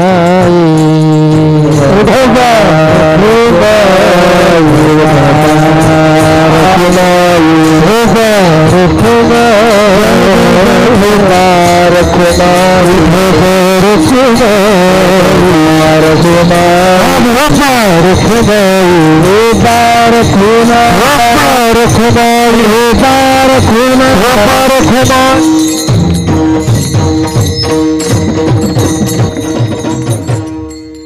दोन्ही दर्जेदार मृदंगाचार्य आदरणीय गायन क्षेत्रातली बुलंद तोप गोविंद महाराज, गोड आदरणीय उत्तरेश्वर बापू, गायन क्षेत्रातली बुलंद तोप पांडुरंगजी महाराज, गायन क्षेत्रातली बुलंद तोप आदरणीय हरिभक्तीपरायण लकडे महाराज, आदी करून सर्व मस्तक माझा पायावरी या वारकरी संतांच्या ऋणी नागरे सर असतील, डॉक्टर जायभाई साहेब असतील, कुलकर्णी सर असतील, विद्यार्थ्यांना आधुनिक पद्धतीची संगणक गोड अशा प्रकारचं शिकवणारे आदरणीय येनकर सर असतील आणि या परिसरातले एक मठाधिपती आदरणीय गुरुवर्य दादा असतील, त्यांनाही प्रणाम करतो. उपस्थित सर्व पंचक्रोशीतून आलेली श्रोते मंडळ, माझ्या मायमावल्या गावातली प्रतिष्ठित नागरिक, गोड शाळेवर लक्ष असणारे आदरणीय वकील साहेब असतील, आदरणीय बापू असतील, सगळी जी तुम्ही मंडळी आहात, विद्येच्या मंदिरावर प्रेम करा, याच्याकरता प्रेम करा. माझ्या प्रभू रामचंद्राच्या पुढं डोकं वाकवायचा दर्जा त्याच विद्यार्थ्यात येत असतो ज्याला विद्येचा दर्जा प्राप्त होत असतो. भविष्यात आपला धर्म, आपल्या भारतीय संस्कृतीची वैचारिक प्रणाली, विटेवरच्या मालकाला आवडेल अशी प्रणाली सांभाळायची ताकद दर्जेदार विद्यार्थ्यात येत असते. आणि त्या विद्यार्थ्याचा दर्जा वाढवायचं केंद्र कोण असेल, या विश्वातलं 3 मंदिरापैकी एक पवित्र मंदिर कोणतं असेल तर ते विद्येचं मंदिर आहे. त्याही मंदिराकडे तुम्ही गोड लक्ष ठेवत जा. पुनश्च सर्वांना प्रणाम करतो. आणि पवित्र चालत असलेली ही पीरकल्याण ग्रामस्थ वासियांची ही पवित्र परंपरा, या दिवाळीचं एक अनन्यसाधारण महत्त्व आहे. आपल्याकडं दिवे नुसते दिवे लावण्यापुरती दिवाळी नसावी, गोडधोड पदार्थ खाण्यापुरती नसावी, भावानं बहिणीला आणण्यापुरती नसावी. याच्या पाठीमागं फार दिव्याची त्याचं कारण काय आहे, दिवे का लावावे, कशाकरता लावावे, हे सगळ्या गोष्टीचं फार मोठं नाविन्य, अनन्यसाधारण महत्त्वाची प्रणाली जी कोणती आहे तर हा दिवाळीचा सण आहे. आणि या पवित्र उत्सवामध्ये सर्वांना कोटी कोटी अशा प्रकारच्या शुभेच्छा देतो आणि माझ्या वाणीला विराम देतो. ज्ञानेश्वर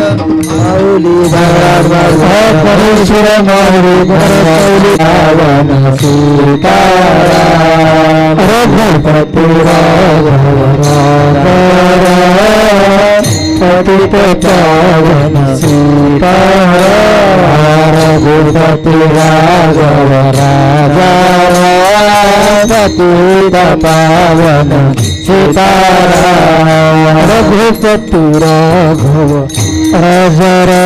सीताराम पतित पावन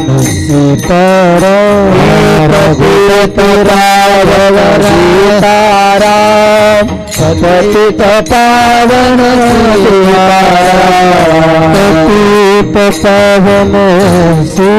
सीताराम, पतित पावन सीताराम, पतित पावन सीताराम, पतित पावन सीताराम, राघव राजा पतित पावन सीताराम, रघुपति राघव राजा पतित पावन सीताराम, रघुपति राघव राजा पतित पावन सीताराम, रघुपति राघव राजा पतित पावन सीताराम, रघुपति राघव राजा पतित पावन सीताराम.